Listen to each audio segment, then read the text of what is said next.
welcome to Bravo Team, our second G.I. Joe show looking at all the secondary G.I. Joe material. I am your host, Aaron Moss, codenamed Brotherhead. On this show, I'll either be by myself or have other guest hosts joining me, looking at all the G.I. Joe material out there. We'll be covering things like the toys, the Action Force comic, the European Missions comic, the movies, G.I. Joe Renegades, or anything else that is not G.I. Joe, a Real American Hero comic, or the 80s cartoon. Come, join us on our mission to stop Cobra from taking over the world. Yo, Joe!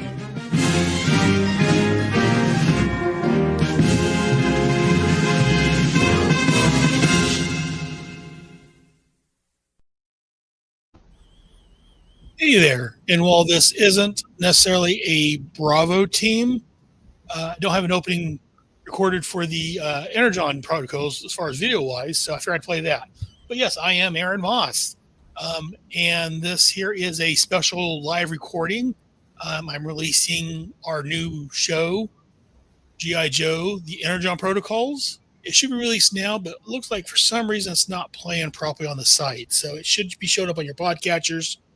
We're going to play it here, and we're going to talk about it. I say we. I am not alone. Joining me, let me go ahead and remove this from solo. Joining me, we have, I'll start with our beloved game master, Erik. Hey, Erik. How's it going? All right, glad to have you here, and glad to be playing this game with you. Good to be here. You're doing a great job as the storyteller. Thank you. Anything you want to say about yourself or what you got going on? Oh, I'm yourself. Modesty prevents me from bragging too much, but I'm on Start Playing, running several other games, including a new G.I. Joe game. You can find me, my GM name is Rick Shear. I'm Rick Shear on most of the socials if you're interested, but other than that, I live a boring existence. Also joining us, bringing the next player, Josh. Hey, Josh. Hey, guys. Introduce yourself. My name's Josh.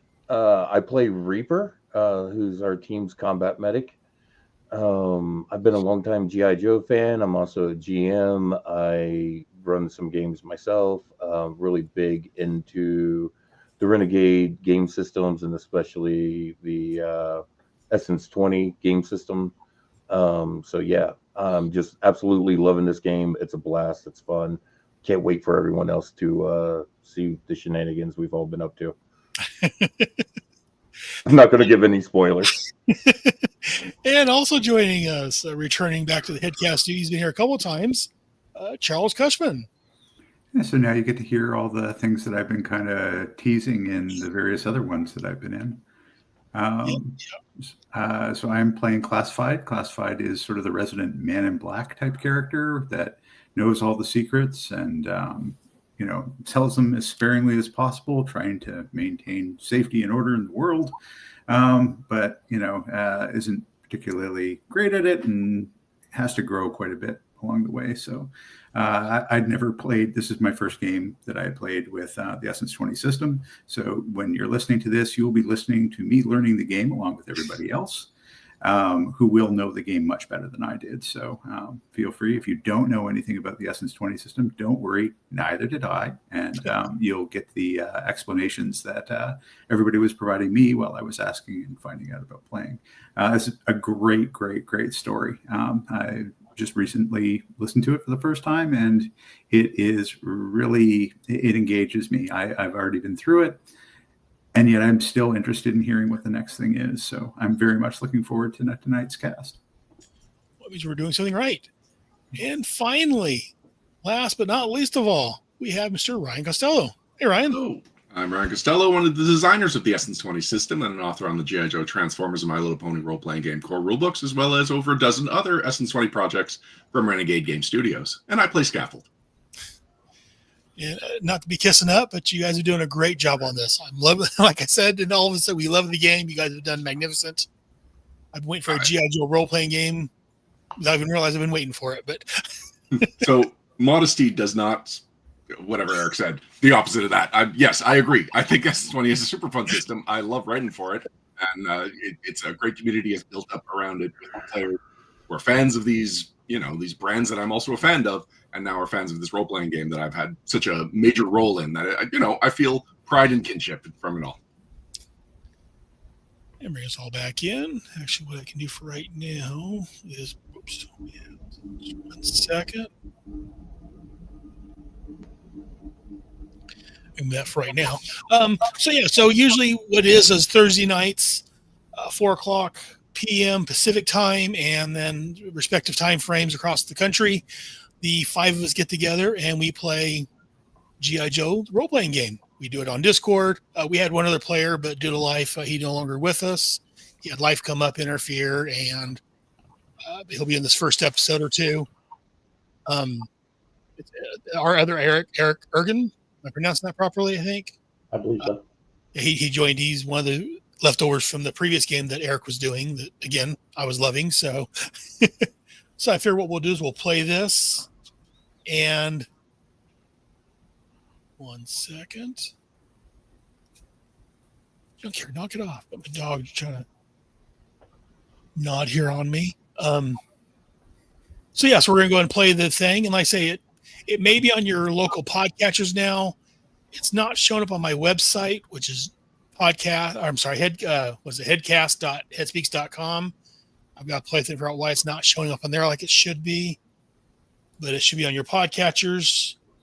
And we're going to go ahead and Josh is going to play that here in just a minute. And if anything, say before we get started, we're going to go and play it, and we'll just comment as we go along.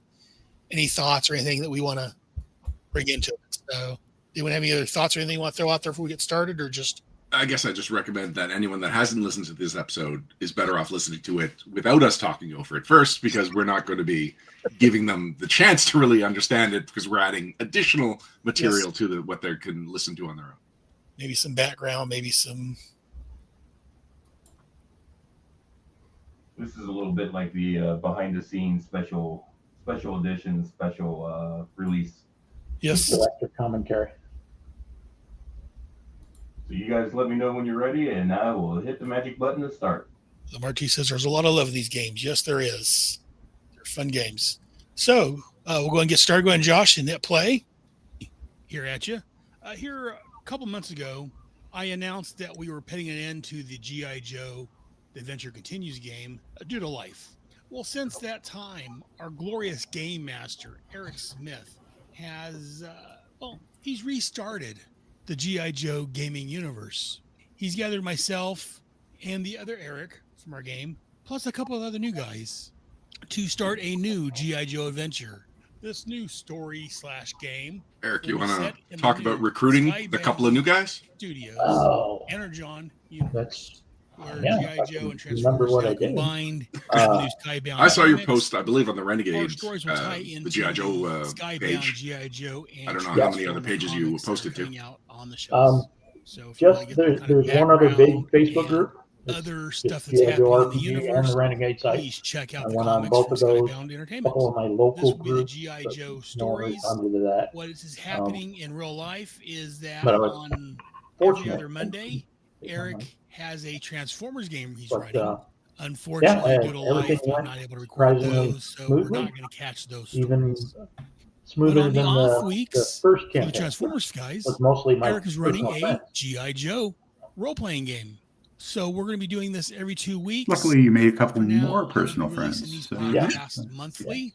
I'll fit it in with my other shows. no, I was very. Release these on a I monthly listened basis through now. the first Once I whole get some personal campaign, things and dealt with, I may it ended start up releasing with these like on that more one regular session where schedule. everybody's planning the But bank for now, heist to go into you get to enjoy it this monthly. castle to get The role-playing Destro, game and is I was produced like, by and we're done here. I'm Studios. like, Website, no. So renegadestudios.com. in my own head, it G.I. ended up Joe, that they all went into the Transformers, castle My and they Little all got Pony, like Power shot up by Rangers, plus robots many and more. died, and Great company, only Hardman great made it games. out, and that's I why highly he's here. recommend. But enough So preamble. that's Let's go ahead and get I had to started finish with it in the my very own first head. So episode it's of definitely we want to take Energon this one through to the Protocols. end because Yes. That one there, after the holiday, around this time of the year, and we had to take breaks because of holidays, A world where Christmas, and all ruthless that. terrorist organization is determined to rule the Christmas kills campaigns. Yes. Not this A one. world where Not sometimes this one. machines We're gonna are start. more than meets the eye. We've got it scheduled to make it A world through. where heroes are determined to stop the forces of evil. Josh, how did whether you it be get man, involved? snake, machine? I or met something Eric else. through A world that needs heroes. the Renegade G.I. A Joe world that needs group on the Facebook. Energon Protocols. Okay, so you answered the posting they made? Yeah, one of the recruiting posts, yeah.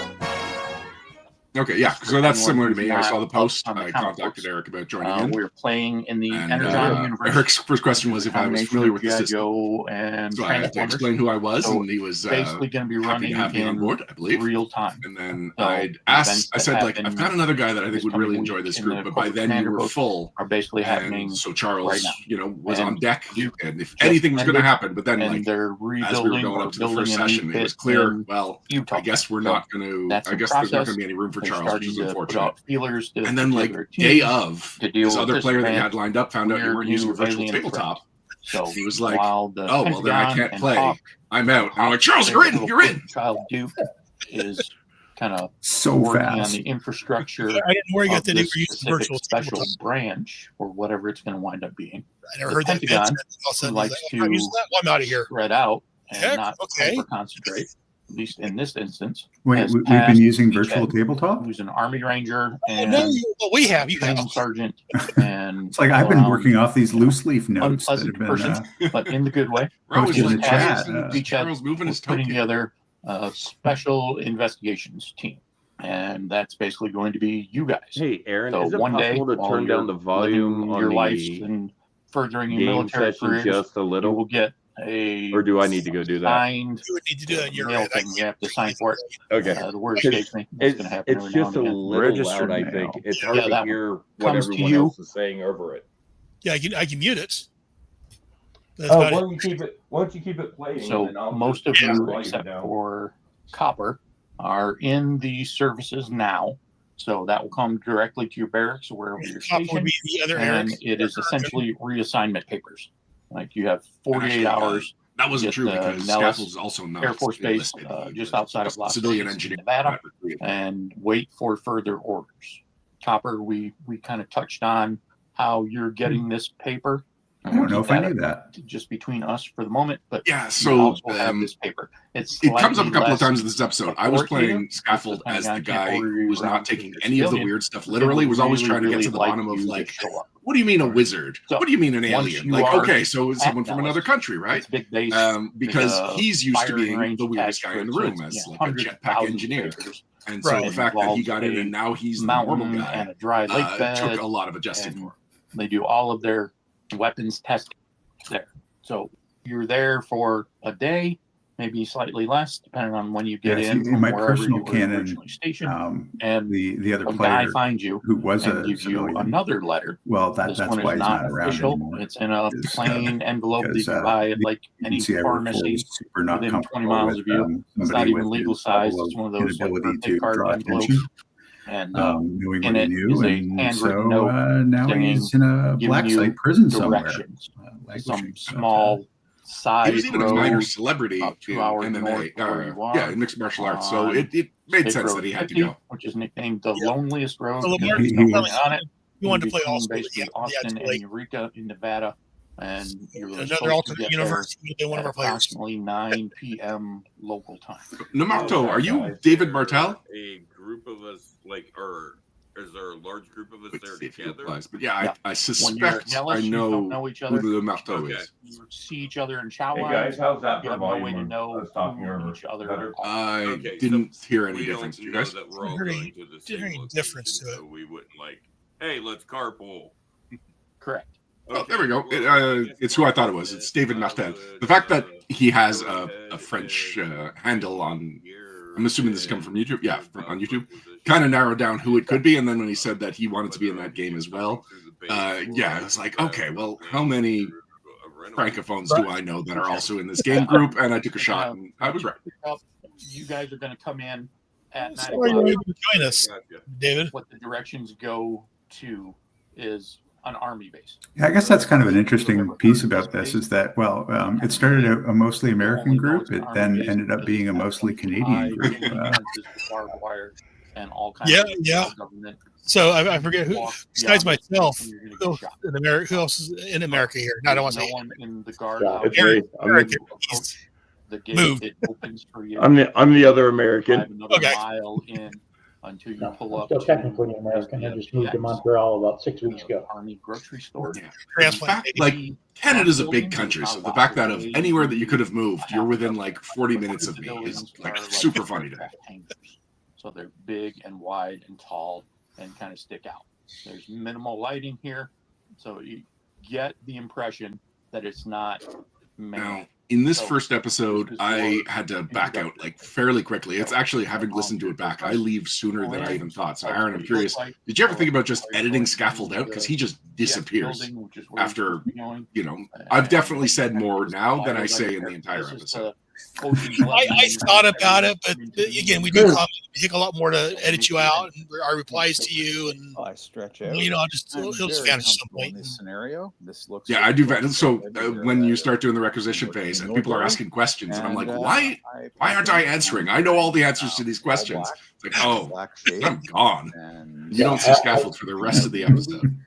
I was missing your voice as well. I was like, put my rifle to my back, say something during this? and I feel very comfortable in this. I'm interested Yeah, in so just, what's in the you hangars. know, I have 2 kids and a wife that's a bit of a workaholic, so you know, coordinating a game while also putting the girls to bed and hoping that my wife is home to pick up the slack on gaming night doesn't always happen. And unfortunately, it didn't happen on our first night. For the most part, I've stayed through for the rest of the episodes, but I think there's at least one episode that I had to back out early. I think I came back that time. I think everyone's had to kind of make a little bit of a disappearance and then kind of pop back in there. And I think we're pretty good with bringing that together. But considering how absolutely pivotal Ryan will be in the next episode, which I'm not going to say anything about, it's important to have you in the continuity and there. The team is a team for a reason, and as we see it kind of forming within this episode, you see that everybody has a really important part to play in it. Shopping, maybe pick up some snacks. I didn't really talk much about Scaffold. I am an aeronautic engineer, so I have a jetpack and I repair planes when they're still in the air. And the character is kind of based on my cousin's husband, who is an aquatic engineer, and he fixes boats and rigs while they're still out on the water. And he's got the coolest job of anyone I know. It's also Scaffold's file name is Jack Cousin, because he is my cousin, or well, my cousin's husband, Jack. So yeah, this whole character, like Jack, is cool enough that you can base a G.I. Joe on him, and it still feels like an exaggeration of something that could be real. And I kind of stand off to the side. And Hardman, as I talked about, that's my back in '87 when they created Joe. 6 rows Was my character maybe 15 or 20 Steel yards Force long. Warriors, Steel And this Brigade. is like the Nice. Where's Hardman? You have to walk down an aisle to get to Reaper is the meeting. Reaper's based It's off almost of an like Air an Force, old-fashioned, U.S. Air Force like, pararescue, bar, parajumper. in That's about his the middle of the background. This is where kind of everyone's loitering. But Right. when you're going I said Classified was based on the fact that it absolutely amused me that to be the one who knows everything when I literally know nothing. I hadn't followed the comics at all. Don't know the rule set. I was like in there completely not knowing anything that was going on, but going, yeah, I know that. And Eric's like, you know this? I'm like, yes, I do. Yeah, we're coming up on the requisition check, and you're like, this is the first time I have to roll in the system, and you had to explain like 2 or 3 times. No, dumb it down more. I know nothing. And I like the fact that Charles didn't know anything because, again, I mean, I had the previous campaign we did, but for people that's maybe just now joining us, that's unfamiliar with the game, it kind of helps them get caught up in it too, and explains to them also. So I like when any of us doesn't know the rules, Do your thing. and it helps that we have someone with us that actually knows what the hell he's talking about. Well, Like the entire 2 ends of the scale. Okay? The guy who literally knows everything and the guy who literally knows nothing. And you're playing the guy who knows everything, and I'm playing the guy who knows nothing. In a course of only 4 years, I'm absolutely dominating the MMA circuit. I forget if we worked this out, but I've taken the position that I'm not going to do any rules clarification or anything unless called upon to do that. Like, I figure it's your game. I could be butting in left, right, and center, but I just don't feel like it's my place as a player in the system. I'm doing all this Or in the game. MMA fighting, so If I gloss over a ruling for the sake of smoothing and keeping things going, then that's one thing. But if I'm just totally wrong on a right field and have no clue, then I never mind a correction. A bunch of military guys. Yeah, there's been a lot of times, I think, during the sessions where we've had a question and Ryan being there and being able to answer that rule has got us moving again so quick and so fast and right back into the story. Spending half an hour. It's here in the rule book somewhere. Yeah. Right. Yeah, and that's what I do. I grab the rule book and Ryan's answered the question before I'm on page like 7. So. It's good that I know the rules, and the rules that I'm not sure of, I know where to find them. I know where they are in the book. So I can find them pretty quickly. Makes me seem like I've memorized the whole thing. Famous? Do you have a winning record? I went through quick. There is kind of not really an Easter egg, but I don't know if it ever came up. But the dentist that we're looking for in this first episode is a named character. The specifics are a bit vague, and it's not 100% he was a dentist and he did these things, but he's a named character. And I don't think anyone either put that together or no one said it out loud who it is. Well, nobody said it was Dr. Mindbender, but I was looking around for like some metal suspenders and a cape and didn't find them. So. Yeah, I was looking for the middle codpiece and the cape and the monocle. What's in his codpiece drawer? Well, remember. Hold on, just remember though what ends up happening. Why we didn't get into certain areas. Well, we'll hear that I think today, or is it? No, that would be the next one. That would be the next one. Yes, next one. Dressed as there, but yeah, it was fairly. I think you definitely applied the foreshadowing there to anyone who has any knowledge of that era of Joe's. There's not really that many people who were dentists who do that. He kind of looks like. I'm also impressed. Like you've right from the start, Beachhead is one of our characters. Dr. Mindbender is one of our characters, and yet we're playing in the Energon universe in real time. At any point, they could have introduced either of these fairly significant characters, and they just haven't yet. And so we have not contradicted any of the continuity. Very clearly knows how to use it. And I did that on purpose. I from like the old toy lines. I started and I'm fucking characters from generation 3 and 4 and 5. So hopefully that extends the time out that they're going to basically follow in the same footsteps and introduce them later. New York, but I've already messed it up. There's a companion Transformers game that we don't record, but it happens in the same universe, and you guys have crossed over with them twice now.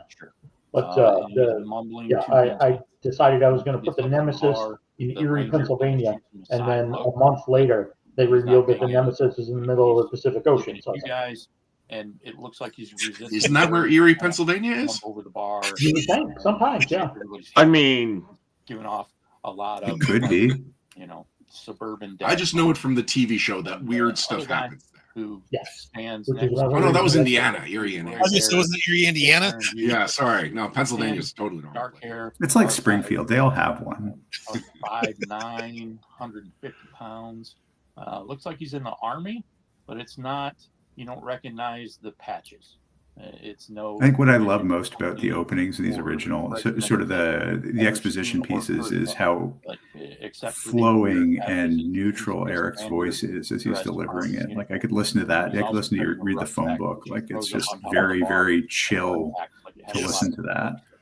It kind of has that wooden thumping. I was hoping Hexblade would be a larger piece. Got other things that somebody would be a wizard. Ranger guy. Kind of clears his throat. I mean, that happened eventually. Yeah, I don't know why Shoehorn and Hexblade haven't chatted very much. Kind of goes He's been on the scene, right? Hexblade has. When I've played Scaffold, Shoehorn. And he looks up to make sure he's I think there's probably something going on there, and we don't know what it is yet. But there's a lot going on with Shoehorn that nobody knows what's going on. A little bit more relaxed here. Let's just say there's a lot going on in the game right now that none of us know what the hell is going on.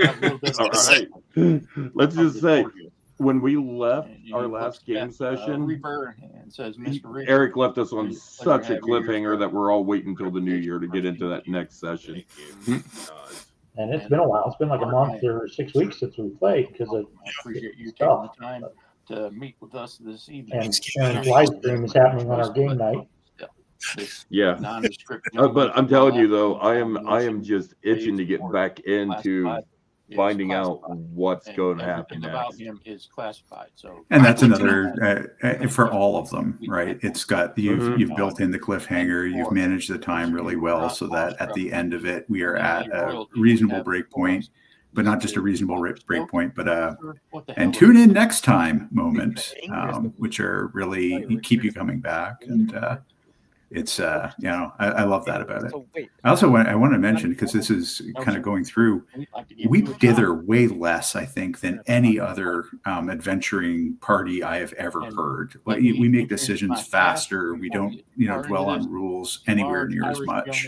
I was going, wow, Aaron's edited this so well, and you may have, and I completely missed out on it because you've taken out all of the parts where we weren't particularly interesting to hear, but particularly with this one, it was, wow, we make decisions quickly. We don't, sit around and go, I don't know, well, left, right, I'm not sure. Like, there was very little of that, and that kept the action going really well. So that's something I find absolutely wonderful about this particular group. Yeah, well, I mean, the game team gelled really well and really quickly, and the player team gelled really well and really quickly. And that helped. He's talking about my wife or my son, and I was talking about our group how a lot of our characters are very loner type characters. I am definitely just looking at him like he's somebody's curious, mistrusting everybody. We don't fight or anything. We get along well. Where my son, like I said before, I play Saturday night D&D game with my son. Half the players in there are very chaotic, and they're always looking ways to cause problems and arguments. And I'm like, come on, guys! I know you're supposed to, you're trying to be, a difficult character, but you need to work with the team.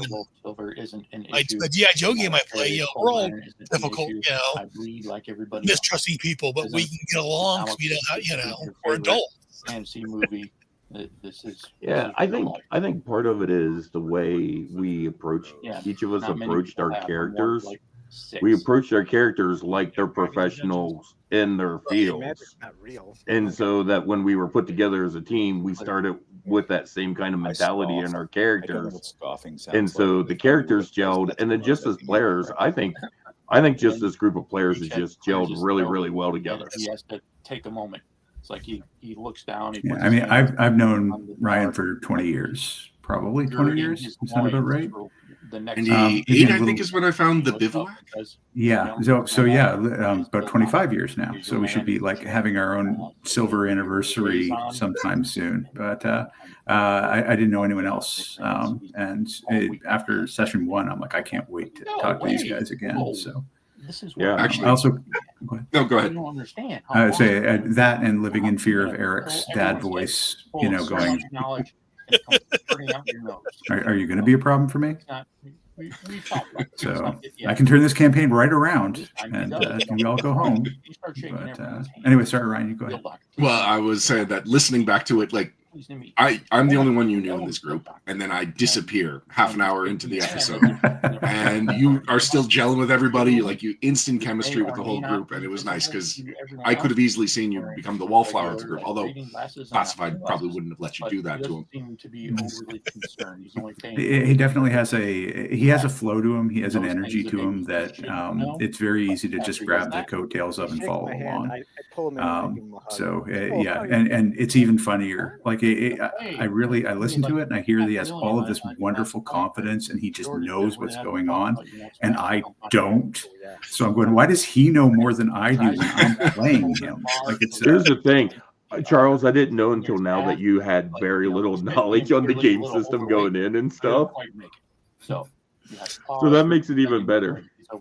There's honestly several times where I'm like, did Charles and Eric plan this? They are so simpatico. Charles clearly knows more about what's going on than anyone else. But how? Honestly, I assumed a lot of the times Charles was giving context as things that he knew, or saying that he knew it, that him and Eric had a conversation in the week in between discussing things for his character. Unusual side. Eric's really good at if I drop something, he picks it up and makes it part of the story. It's seamless how quickly he can adapt to the stuff that I throw out. So I try not to be throw out, a million miles out there things. But whenever I do throw it out, he picks it up and turns it in and keeps going. And it's a wonderful flow. Every once in a while, we'll throw a text and Eric will go, I'm going to do something really nasty to you. And then I'll be like, okay, bring it on. Yeah, that was later. That's like session 8, 9. Yeah, that was way later. But that's a sign of a good game master, in my opinion. Yeah. They take things that are just dropped in their lap. Okay, I'll run with this. And I instantly knew that I could trust Eric, that I could throw something out there and that he could absorb it and then process it and it wouldn't throw the game off. Because that's Eric, you've proven to be like super flexible about anything that pops up. I think I've ruined your plans maybe twice. What's really big? There are 2 specific times that I've altered the entire session based on something that Charles did. The first one was the next episode. I changed entire plot points because he said something or did something, and Ryan's done that once, and I think Josh has done that once. And not only that, Oh, I have. he takes a breath. Oh, I'm Aaron, curious you about do. when I done it. And I definitely did do it on You'll have purpose. to So I hit have me up, no let me idea know. what I did that changed. No, it's fine. I mean, your ideas or the things you came up with were better than what I had. So So I just let you. Oh, is it where we're running on our stuff on the fly in the game and we're just popping out ideas and changing things? I don't remember specifically what they were, but I was thinking about it today to make a couple of notes. So I had some talking points. And We'll probably pick them up when we listen to other sessions in the future too. yeah, the only one I know off the top of my head is like I said, Charles drops a bomb next episode. It changes the whole back half of the adventure. Oh, you're talking about the next episode one. No, I was talking about a more recent one that you even sat down and said, look, this is what I had planned. You could do your thing. I'm fine with that, but is everyone okay not having the big boss fight that we were planning here? And I think we all prefer an organically told story that just our actions matter and can have That consequences like that. I think that was the session I wasn't there and done the makeup session with the Transformers people. Yeah, so I don't even know what happened in that session. Oh, I don't know any of the stuff that happened in that session. Yes, As a player or a character. Well, and if you've only ever listened to this, like Classified's really like he has a arc, like a hard arc between the douche that was like they just met a little while ago in the thing, and it's like, hi, I'm Reaper. I bet you are. When are you going to give up anything? And Reaper and Classified didn't like super get along at the beginning, though it was pure pro, because Reaper was like, yeah, I'll come in, I'll collect evidence, I'll collect all the samples and everything like that. And he's like, no, don't can't let people near the secret stuff. But several sessions in, I was thinking about another campaign again, and there's a particular point where I can't really spoil it. I can't say much about it, but there's a real connection between Classified and Reaper that really, like, it just shows how much they've grown together, doing all the things that the party had done. So there has been a significant amount of growth in all of the characters, and they're not really loners anymore. They may have started out that way, but they're very much kind of following the same direction and inside jokes and doing those things that, a team that's really, has seen the element together do. And I feel like that's something that you really should look for in a party that's done what this group is doing and what they're doing now, from where they started now. Literally finished this fight, and one thing I think is really interesting about the dynamic in our groups is we never said, Charles is our team leader, or Ryan's our team leader, or Josh is going to be the team leader, or Aaron's going to be the team leader. We all just kind of merge and step out when it's our character's specialty to take point. That's how G.I. Joe runs. And yeah, so we actually are running just like a G.I. Joe team where, if it's a fire team's need it, Aaron's going to be stepping up because, Hardman's our big fire guy, and he's going to be leading where the fire team's going to go. If it's on intelligence, Classified stepping up. Technical stuff, we go to Scaffold. Medical, we go to Reaper. Is to investigate also explosions with Reaper. I think Reaper and Scaffold are kind of like two sides of the same coin in that we kind of have like a primary fixer function, but we also can really hold our own in combat. Oh yeah, we have both shown that these rules can hold their own in combat. They're not just like throwaway rolls.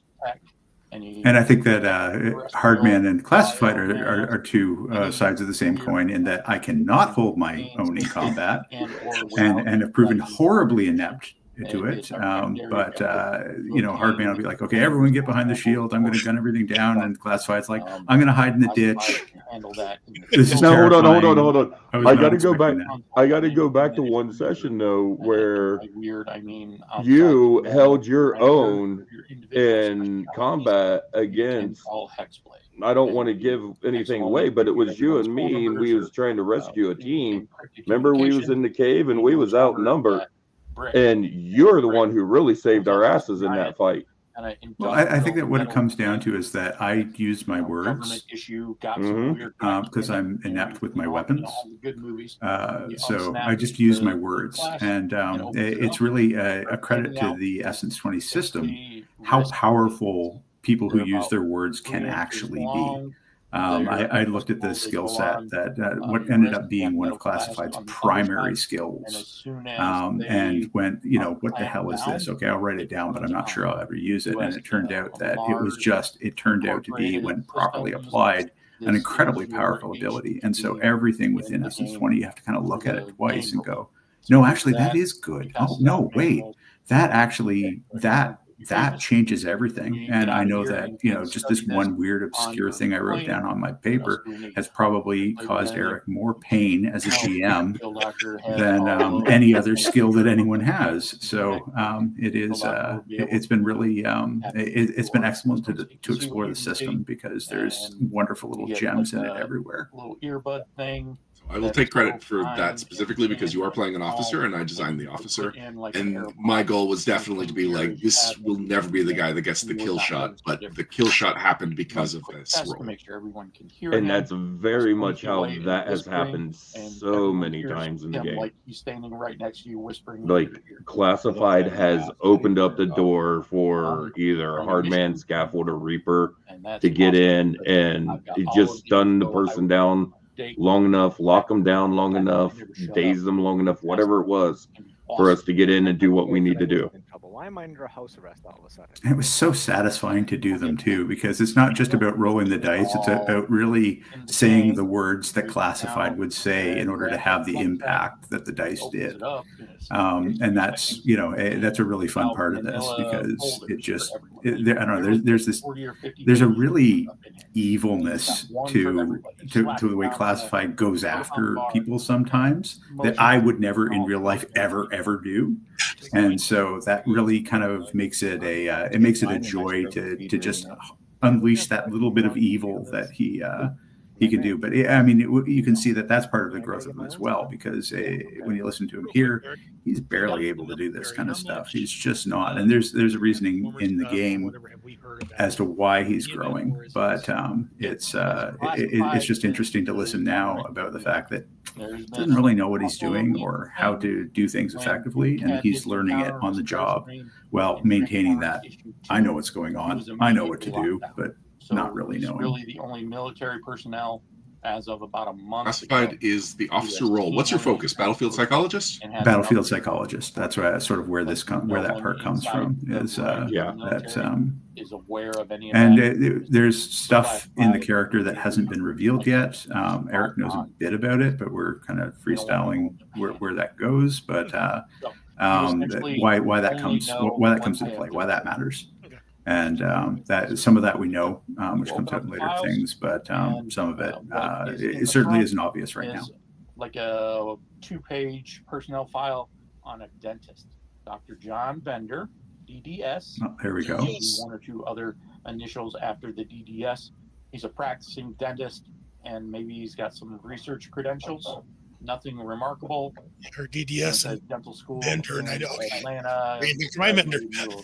Yep. Did his doctorate on insidious nature of sugar substitutes and the proliferation of which is from his had this file for like what do you call it, from his extended character file was the you start getting into the interesting stuff.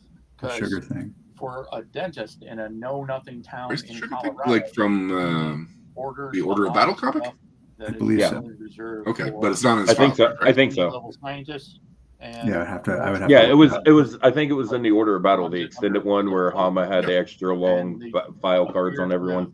Just I don't think it was because I'm been 90% enlightened about sure I his made it up. activities a week Oh, ago. really? It says I thought there was something in there about him doing little bit of experiments and basic stuff. retrieval. The experiments, yeah. Experiments with pain resistance is part of his file card. It's his origin story. Littleton, Colorado, But the I haven't sugar thing touched an specifically, Order I of don't know. Battle since like 1990, so I had no on idea. the eastern Okay. side of the Rockies.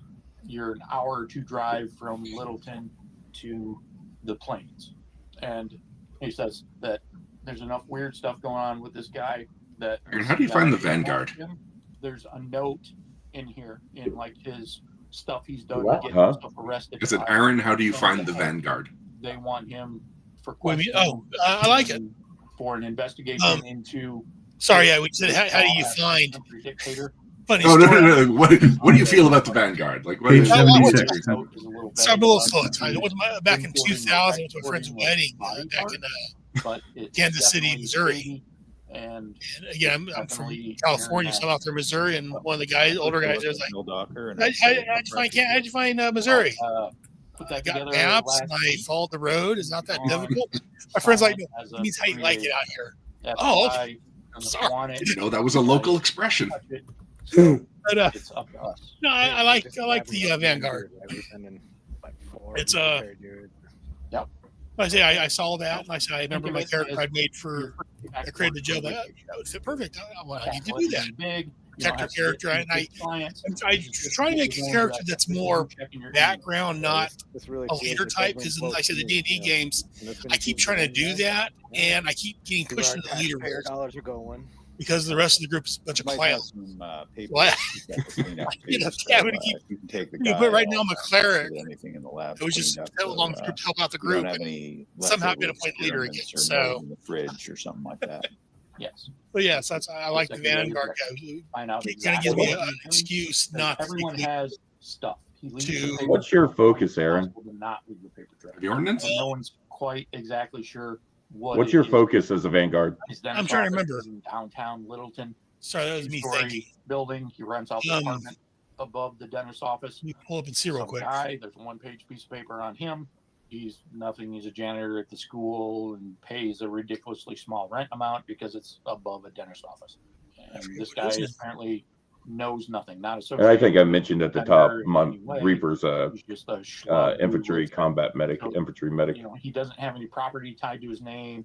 Heavy Nowhere ordnance around here.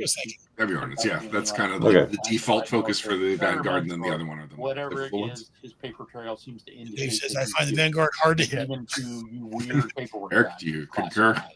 And probably a little bit. There were. I think I've hit them once or twice during this campaign, but there were 5 or 6 episodes of the last one where I couldn't touch him no matter what I did. Figure out what's going on. There's stuff that doesn't work. Vanguard could probably use a little bit of refreshing to some of its defenses because it is extremely hard to hit. Yeah, I mean it's got the weakness to electromagnetic, but then we did not give electromagnetic weapons to many of the threats, so you have to start customizing just to take out your Vanguard. Yeah. Oh, trust me. And in a game I was running, I had a guy playing a Vanguard, and I had to get very creative with how I. There's times where I needed to hit these guys just to kind of let them know that they weren't invulnerable, and I had to get creative with ways to do so. Has a regular order. I think that from a threat perspective, though, like at least being within my character, I always feel terrified that I'm going to get killed. His basement. Yeah. So you're doing a good job there. I mean, it's very different. It might be hard man walking out of there alone, which hard man probably doesn't want. So it becomes a really, even if he can't be hit, we all can. So it becomes okay. How does he best protect us in situations like that? So, but yeah, I always feel that there is a good chance I'm going to die in any given situation that we're against. That's good. That is what you want. Job of Tooth Fairy really serious. Well, and I think all three of the main combatants on the team kind of know that, and we all kind of guard Classified in different ways, but also know we got to let Classified have his space to do what he needs to, because he's gonna boost us to do what we need to do. He'll leave you to it. Brick steps forward.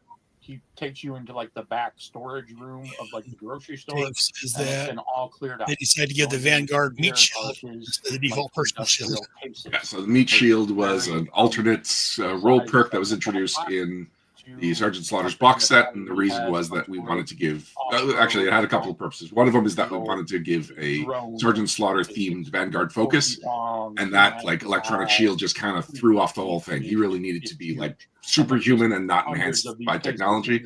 So meat shield increases your defenses, but it's really just because you are so physically dense that it's hard for the stuff to penetrate you. And then the other thing is it uses a bit of a backwards.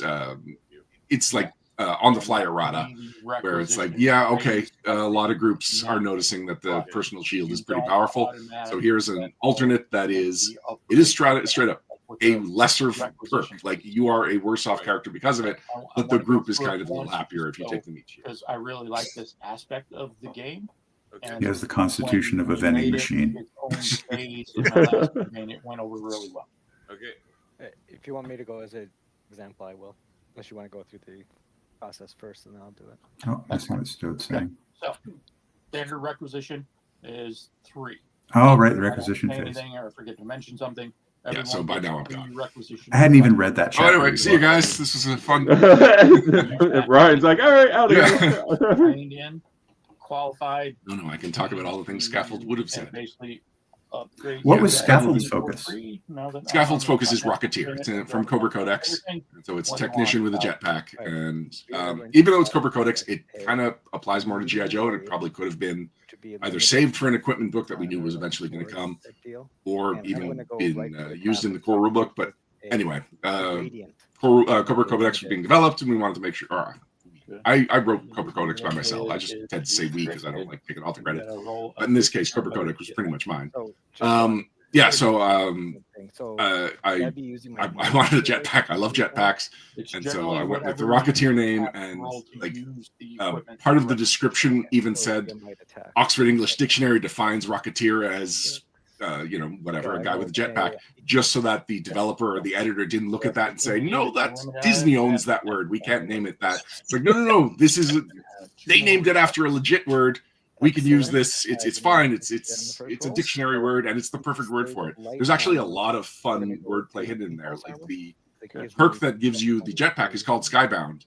Skybound did not publicly have the G.I. Joe license when that book was being developed or even when it published, but there were rumors for over a year that Skybound was doing something with G.I. Joe coming up. And so I was like, I'm going to take that shot. And either it's now a reference to a rumor that turned out to not be true, or it is now a reference to the publisher of the comic that really has really put G.I. Joe back into like pop culture consciousness. So there's that one, and then the last, I think it's the capstone, is Human Bullet, which is a reference to Bullet Man, which was from the Super Joe era between the 12-inch Joes and the 3 3/4-inch Joes.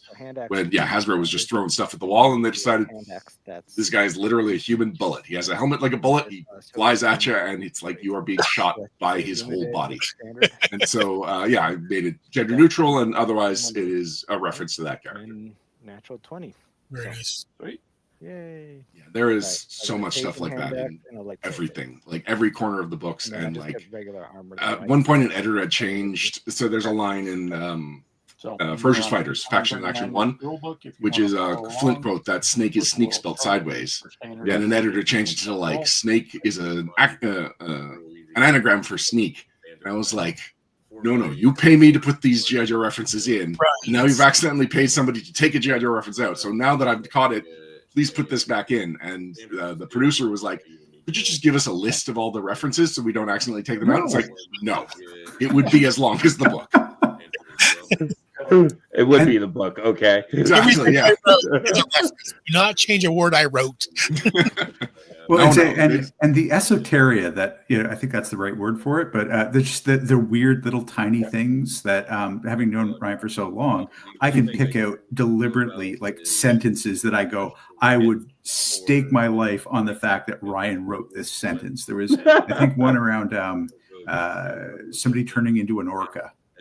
Oh yeah, absolutely. I'm like, there is nobody who would put that down in this book except for Ryan, because he knows that, and I know he knows that, and he's gonna put that there.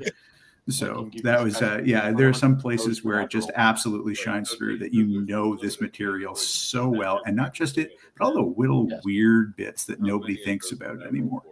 So I was very impressed by all of those. And I cannot believe I got away with it. It's in Cobra Codex, and it's talking about how Destro could be arguing with Zartan or Cobra Commander, or flirting with Baroness or Cobra Commander.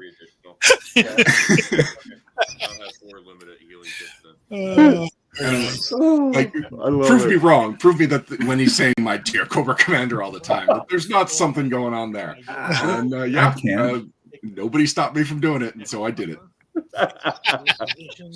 I love it. Machine gun. Everything Ryan writes needs to be in there. Well, there else could be anybody under that mask. I mean, what do we know, right? Like, I got to say, one of the things is, one, I absolutely love knowing that Ryan is writing on some of these books. And there is one book that came out that I know Ryan wasn't a big contributor on, and I even came out to Ryan and said, Ryan, that book just didn't hit like it should have.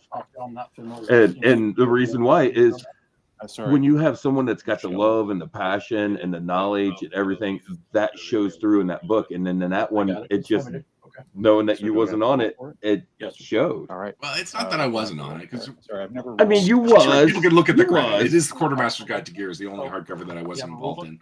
I wrote the outline for that, and then I came back afterwards and did kind of a development pass and kind of a just consistency pass, and we didn't really know what to call it. So that's why I've got the G.I. Joe or something credit in there. What my exact credit is. I don't have either of those trained. It was just one of those books that out of all the other books, it, in my opinion, it just didn't hit as hard.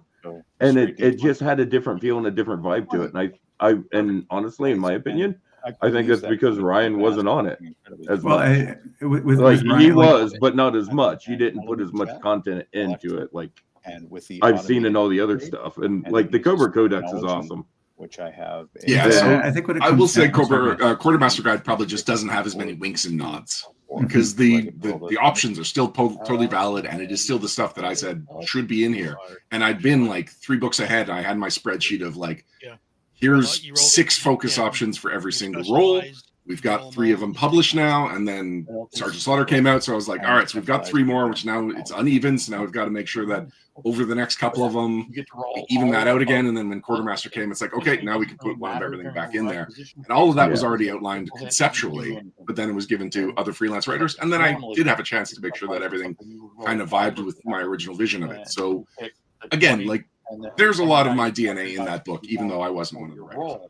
Well, I think, I mean, you have to evaluate them, the two things separately. Like, I mean, as a successful system with lots of options and a technical game guide, I haven't seen any that were particularly, like, none that were bad. I mean, they all have that sort of piece. But if you want that wink and nod nostalgia aspect of, I've read this, and it has awakened in me a memory of a very small portion of one part of the cartoon where something weird happens. That's what you get out of it's in the Cobra Codex in the main book are really good examples of that, where it's like, I am accessing little boxes in my brain from when I was like 8 years old that I would never have I would never have looked in that box again if it hadn't been for the fact that I was reading this particular thing. And that isn't going to be for, new players and youngsters and people who don't remember dial-up internet. Like, those people are not necessarily going to get all of that out of it. But for us old fogies who are reading it, it's like, that's the sweet stuff. That's the nostalgia that I picked this book up to read. Yeah. And see, I honestly, I think you guys both hit on it. That's what was missing from that book, was that vibe. Like, because I remember getting to go, like, when I got that book, one of the first things I'd done was I jumped back to where the big, like, I wanted to go see the Rolling Thunder. I wanted to see the stuff on the Rolling Thunder in that book. There's nothing in his And it file just that didn't have that indicates pop and that what flair that I was expecting on a section on the Rolling Thunder. Because I got that thing for Christmas one year, and it was just the most fabulous G.I. Joe vehicle I ever had. You know, it was amazing. And I guess that's what I was looking for. And yeah. But by no means don't think that book's not good. I've got it in my collection and I use it constantly. I'm good. Constantly, I'm referencing that book. It is a valuable book. Essentially all standard. And I'll also give that book credit. The body armor I thought was really clever. That was not something I came up with. It was not on the original outline. But every chapter has like, here's 2,000 words. Have fun with it. So the fact that the body armor is in there, and it's like, oh yeah, if we do, instead of increasing toughness, which we already like, the 2-hit is already very hard to do with the game. So as an alternative, giving it like as bonus health, that works in a game that you want a few more hits and a little less severity to every single hit. I thought it was a really clever design space that was explored there by, I believe that was a Michael Marchenko. I'd also like, I don't Or am see I here, getting I his just want name to make wrong? a Let's band. quickly look up in the credits again. Yeah, he could use Michael Bramnick, that's it. I don't know who Michael Marchenko is, but it's probably a celebrity that I am name dropping that had nothing to do with this book. Yeah, Michael Bramnick wrote that one.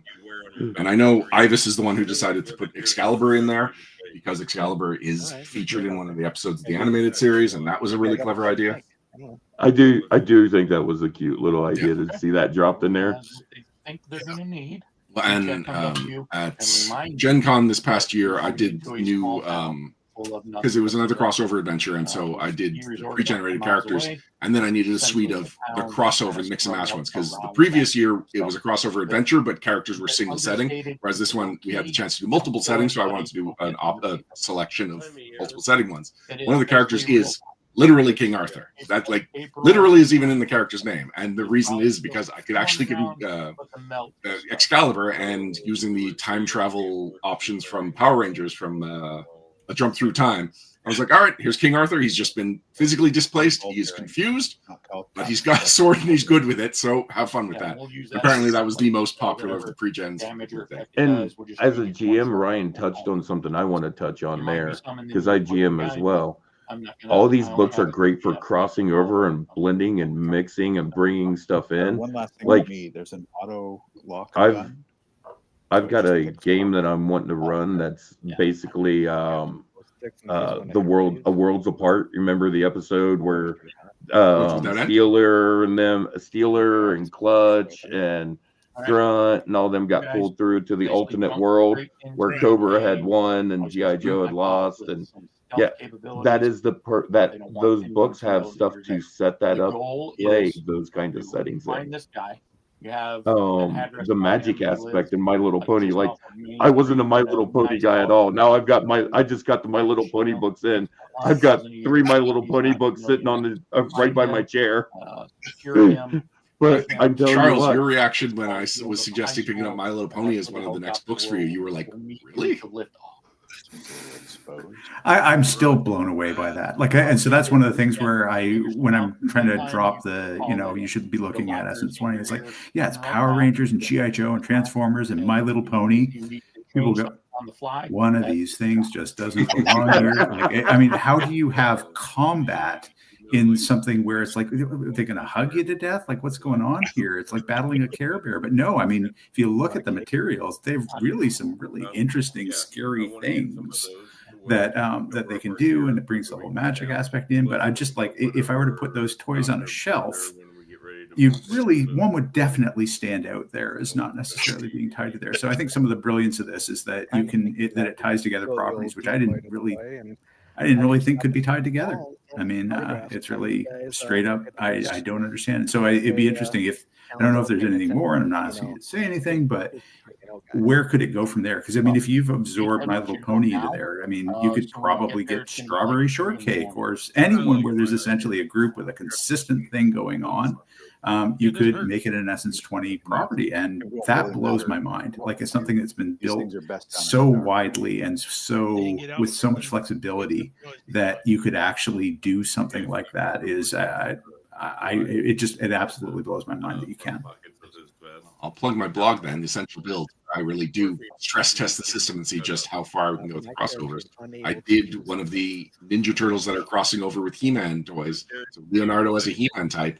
I was like, all right, how do I mush these two properties that are not Hasbro properties and not covered by any of the games? How do I make them just using G.I. Joe, Transformers, My Little Pony? A lot of My Little Pony shows up in my blog. So really, it's the book that I have to convince the most people that if you were just looking for more Essence 20 options, it's the book you need. It kind of like is the final piece to create any of the properties that you can name off the top of your head. I gotta say, it took Ryan, it took who is it? Pink from the Renegade Sky server. Spy, I mean.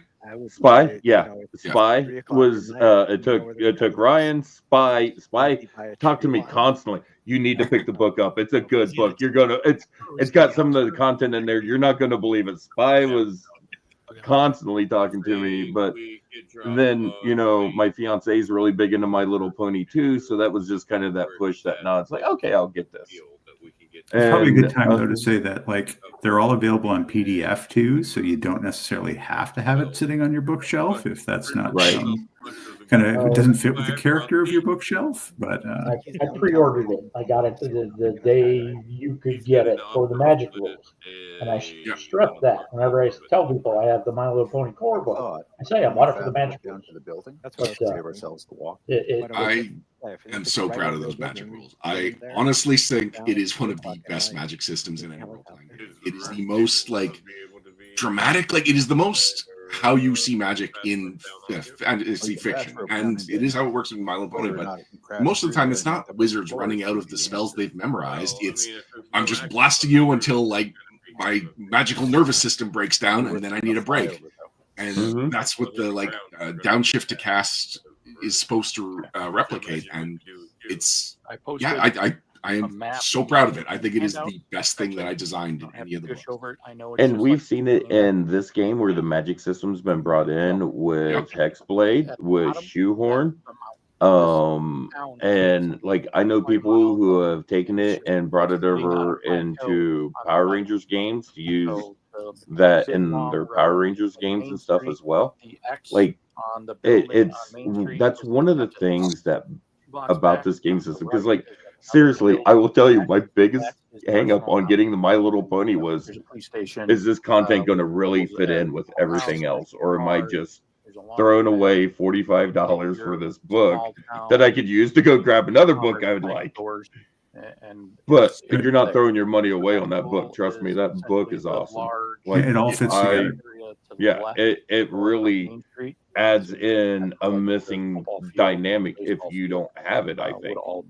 Having all those core rule books and everything those core rule books bring in together, I think it's brilliant. It's beautiful. I would also say My Little Pony has the best GMing section of all of the 4 core rule books.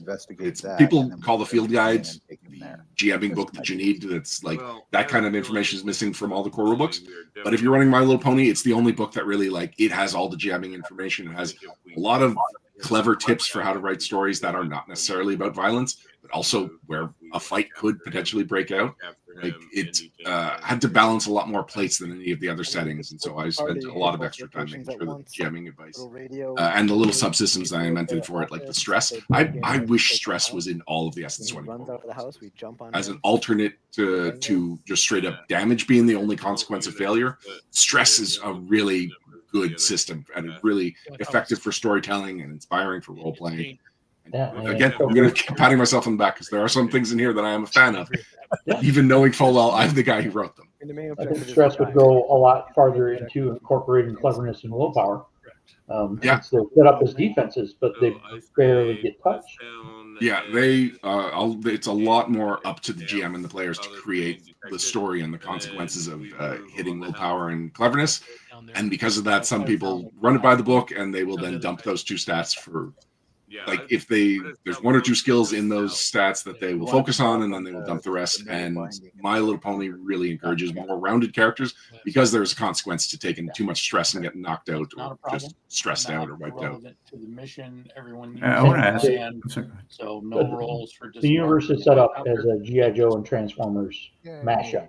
because that's Yes. what the Not Energon always universe be is. the case, But I took things- advantage of the fact that This is essentially it's the like Renegade system not only has G.I. Joe and Transformers all in one system, which is what made me lean into using it, but it also has Power Rangers and My Little Pony. Everything's dark. And I tried to incorporate that into the campaign.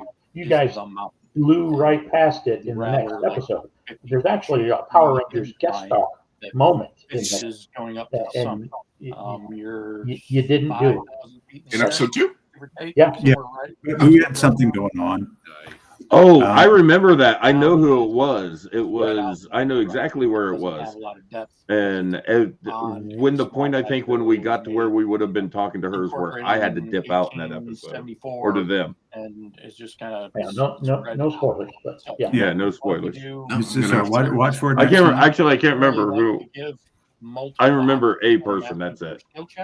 The skills in this game, But so enough that you can maybe kind of. I was just say, Eric, you're not shy about bringing in guest stars and guest things and all that sort of stuff.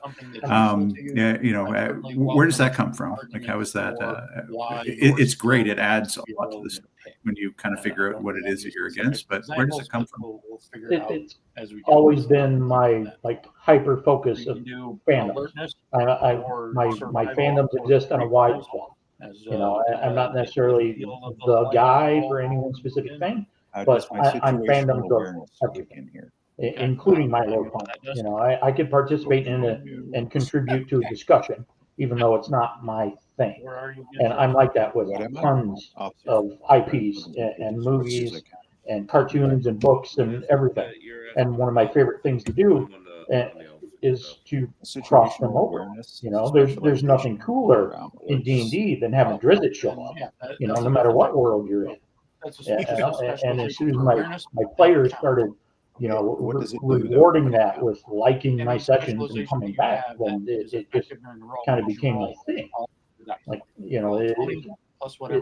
We touched on it a little bit, but I have a reputation in my local playgroups that sometime during any game that I'm running, you're going to bump into either a Xenomorph or a Predator. Yeah, and so they're iconic villains that are always fun to have. All right, so let's go around. I also really appreciate the way you present it, because you don't just say, here's a predator. You'll usually present it as, here's something weird, and we explore it, and it's all contextualized. And you'll usually let us speculate for a little bit and then throw a picture at it. And by then, we're already in our characters' heads of we've never seen a Predator movie. We don't know what the lore of these characters are, and it really helps make the scene exciting. In fact, there's 3 moments of excitement. There's what's going on? Oh, I know what that is, but my character doesn't. And then my character catches up to what I know about this. I do have to say, the last cameo that we had with our alts, when we was in on all of our alt characters, I was getting worried that we was all going to fucking die. Similar to how things would be blacked out under military.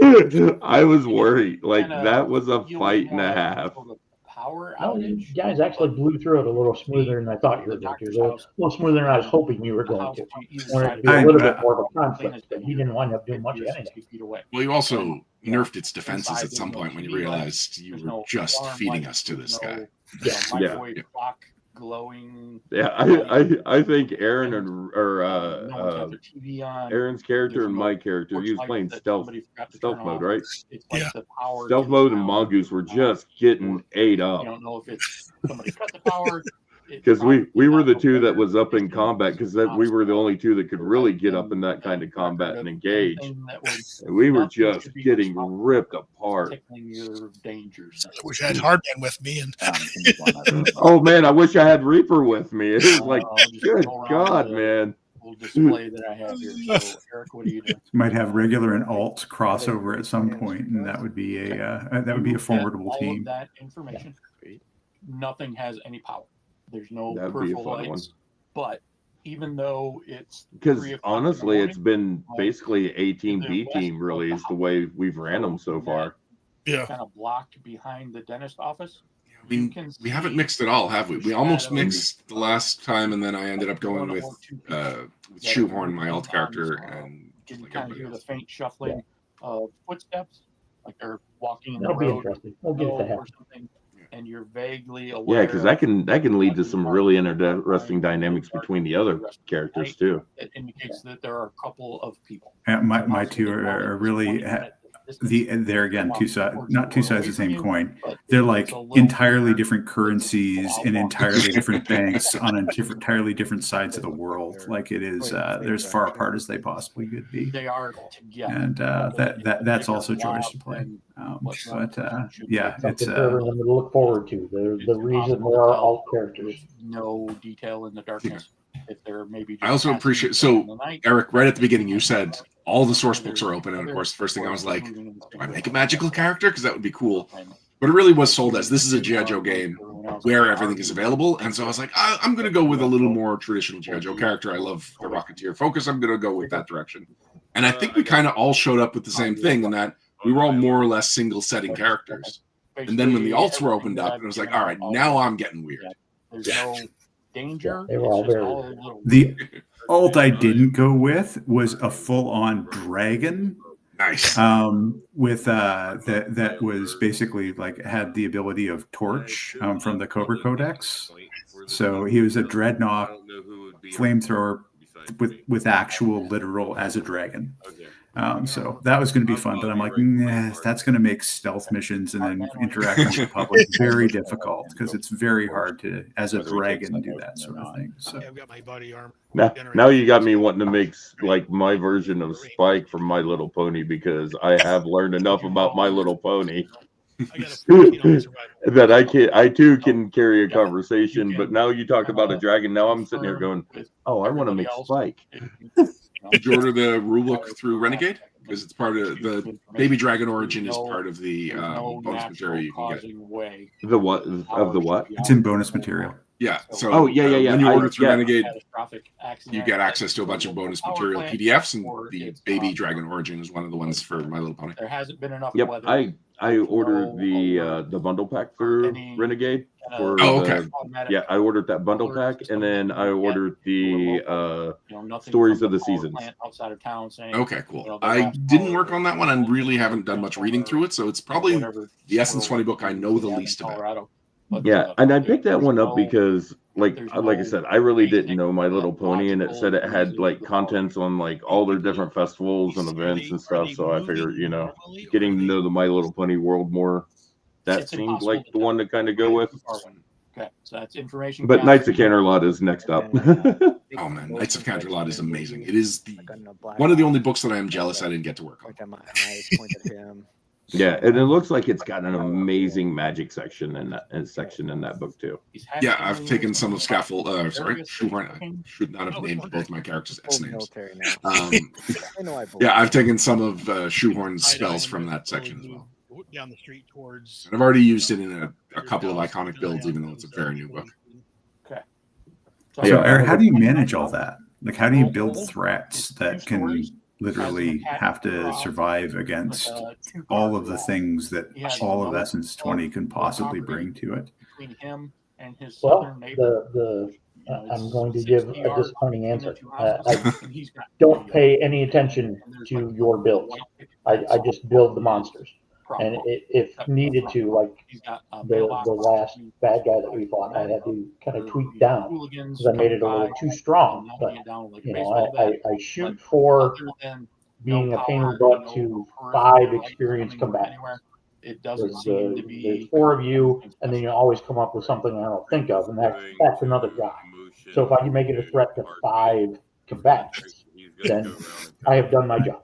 And you guys are good enough in play, and I'm good enough to kind of adjust on why it can still be a tense encounter, and we don't have to TPK everybody if I really have other plans. Yeah. I love that there's a 5th player. The 5th player is chaos.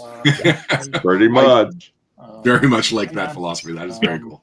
Yeah, they're like, I mean, when you think about it, he's spot on with us. We do bring a 5th player of chaos to the table. I've been a game master since I was 11, and I'm 52, so it's been 40 years. And So I haven't I'm seen going it to all, use but myself I'm pretty close. try and Yeah, sneak and up to the back if door there's one consistent and thing then with use players of role-playing the games lock gun is to that open the door. that you cannot predict everything that Make you're that going to do. finesse or an infiltration. I've talked to you guys about it or not, but I caught my son that his very first stay quiet game of D&D when he was a game Can I master. use stealth for that? He plotted everything out. Okay, because And, that these big old storylines and all this. all the dice. And my character was a rogue arcane trickster. To use those and anymore. the first campaign, I bullshit my way all the way up to the main door, the main bad guy. With one of the guys. I'm sitting there, the gods are angry with you. And I'm rolling like 19s and 20s. One like, and you do little, magical tricks on the side, make it look like he's changing things. And back door opens up. I get right to the main door, the main bad guy, and I roll a 1. In there, we'll jump back up. I start rolling once. Oh shit! But he's like, "What are you doing, Dad? You walked yeah." I'm like, what are you guys doing? But he's like, "Yeah, my dad taught me not to plan too much because that's one thing. Yeah, one thing you need to learn as a game master is you don't plan too much because as soon as you do, your players are going to screw you." Yeah. Or should I wait? I know where I want to start. I know where I want to start. I know where I want to end. The middle is hurting. All right. Yes. Going to lock down the front door. Honestly, that's how I GM too. That's my GM style. Like, I know an idea of where I want to take the players. I pull up I pull up my books and my PDF files that's got a selection of different threats that I can throw at them, and then we get into it and see what the hell I got to throw at these guys to make it interesting for them. Yeah. Well, we're already inside, are we not? I mean, Erik nails the timing, though, is really where he wants to get to. We tend to get there. I can only think of one example where the curveball that we threw ended up throwing that timeline off, where it was, heading to a very specific conclusion with a very specific cliffhanger heading forward with it.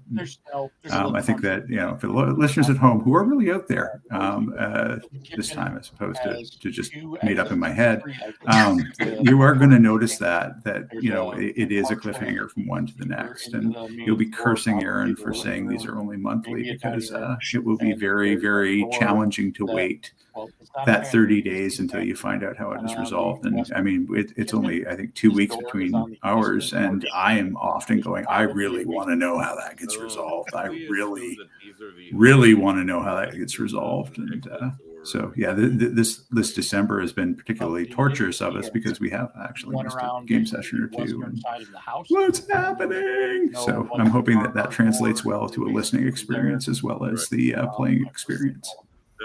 Once you get some things situated better, I may go back to doing these bi-weekly, but yeah, for now. The front of the house, the west side of the house, the back of the house. On a schedule. No other exits on those 3 sides. The only way there would be a secret exit would be through the basement, right? If you had a tunnel. There's no tunnel. I'm just very excited to be able to hear it. So, I'm going to do Erik, going back to when you design threats, do you use the threat design rules or do you eyeball it? Come around the. I use finsters as a base, and once I kind of get close, I eyeball the final touches that I think needs to make it a little tougher or more threatening. I guess. Okay, that's a that makes sense. But situational awareness lets me add a 1 to that. I like Finsters. Finsters is a great book for threat generating. It is really good for that. And yes, I got attacked by my dog there. She came in from going out. Has a basement because it's an attack. I thought it was love. It was forceful love. She's got to always come in and give me a hug as soon as she gets done from going outside. Basic architectural knowledge, you would presume that there. I'm actually sort of in the background, but listening to what's going on, and it reminded me of something else that I've really enjoyed about this is that we're really good with failed roles. So there's both tying them into the narrative and not getting salty about them, because they are part of the story. And we've blown some really would have been great to have gotten a higher number calls here, and I think everybody rolls with that fairly well. And it actually becomes some of the most interesting stuff to listen to. Maybe not the best feeling when you're experiencing it, but as I was listening to this, it was like, okay, and we're going to go this, and it's a 5. Yeah. Oh. Okay. I remember remember there was one night, no matter what it was on a combat roll, I couldn't hit anything. And being one of our main combatants on the team, Try not to kick. I was just like, oh man, I'm feeling useless tonight. But I rolled with it. It made it for a really fun, interesting night. Some of the best stories I have for role-playing games are all the ones in which my characters died horribly. Yeah. Morphine shot or something out of the first aid kit. Just an opportunity to make another character. Got some tranquilizers, little combat cocktail, knock you out. There are easy victories, and then there are good stories. Yeah, They're never the same thing. Cocktail. Good night. Good night. All right. So you get up the stairs, no problem. Never want to lose a character, but sometimes you make a better character. Be quiet. Yeah. You're a little louder. Yeah. It's sometimes part of the game. I mean, sometimes it happens. Also 3 o'clock in the morning. Now I know, there's the cliche of just making the same character again, but I cannot imagine doing that. There's so many characters you could be making. Why just do the same thing again?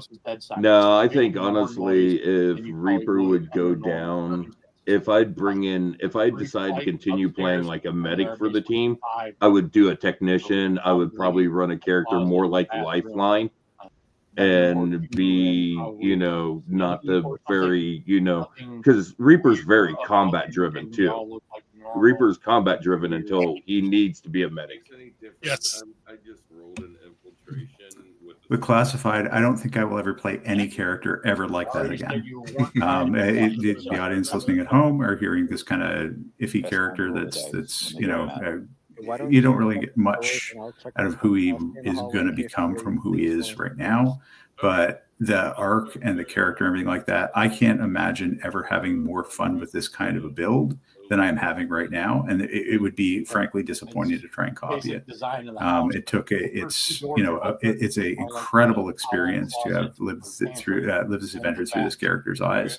But I can't imagine him existing in any other circumstance and being better or being any kind of improvement over the experience that I've had. So I would never play him again. But I have loved every moment of playing him. We kind of talked about it earlier, but I think Classified just would not work as well if Erik was not the GM. You honestly play him like a GM PC. Yeah. Or something. Maybe it's 3 bedrooms. And I swear to God, so many times, like I said earlier, so many times I would swear up and down you and Erik have been talking and plotting behind because like something like scheming on something, like you guys had the little something you was doing behind the scenes because the way it would just unfold was too perfect. It was like you guys had planned it. Like just the way it would unfold. And honestly, that's a big shout out to Erik as a GM for being able to grab those things, run with those things, adapt on the fly, adjust the story, but also make it feel like it is totally, completely seamless. Not like he's making it up on the fly. Like he had that plan the whole time. The benefit of being the forever DM since you were 11 years old, I suspect. Aaron, can I get a time check on what's left in the episode? I just want to make sure we had that discussion. Josh, can you take a look and see what first door on the right? Hold on, I have to get up and run over there and check. Josh, we can't just put it up on screen? The standard. Oh, you know what? Oh yeah, it's on a different computer. No, I got it's on a different computer. Nice desk. Okay, there's still a chunk left. So, unfortunately, coincidentally, my wife is not home yet, and I might have to bow out early. Hey, we know, guys. we know, I got like we 5 know more how this minutes. goes. That is authentic to this listening experience because you actually were here for way more of this one than you were for the first one. But, Oh yeah, looking at that I don't know. blue. If you only See got where it 5 gets minutes. narrow the first time? I think that's where I bowed out. He is not in there in any way, shape, or form. So if you only have 5 minutes left, what else would you like to say about this episode and the kind of the experience, what people are going to expect to see coming up in the next ones? Well, I can say I appreciate that it's been recorded and released because now I know what I missed. And it is fun listening to you guys. And actually, I missed Stout. I didn't. Like, he leaves the group fairly soon after this, I believe. And yeah, this episode kind of makes me realize there was a lot of potential there, both in like the build and the dynamic with the rest of the group. So kind of that's kind of sad.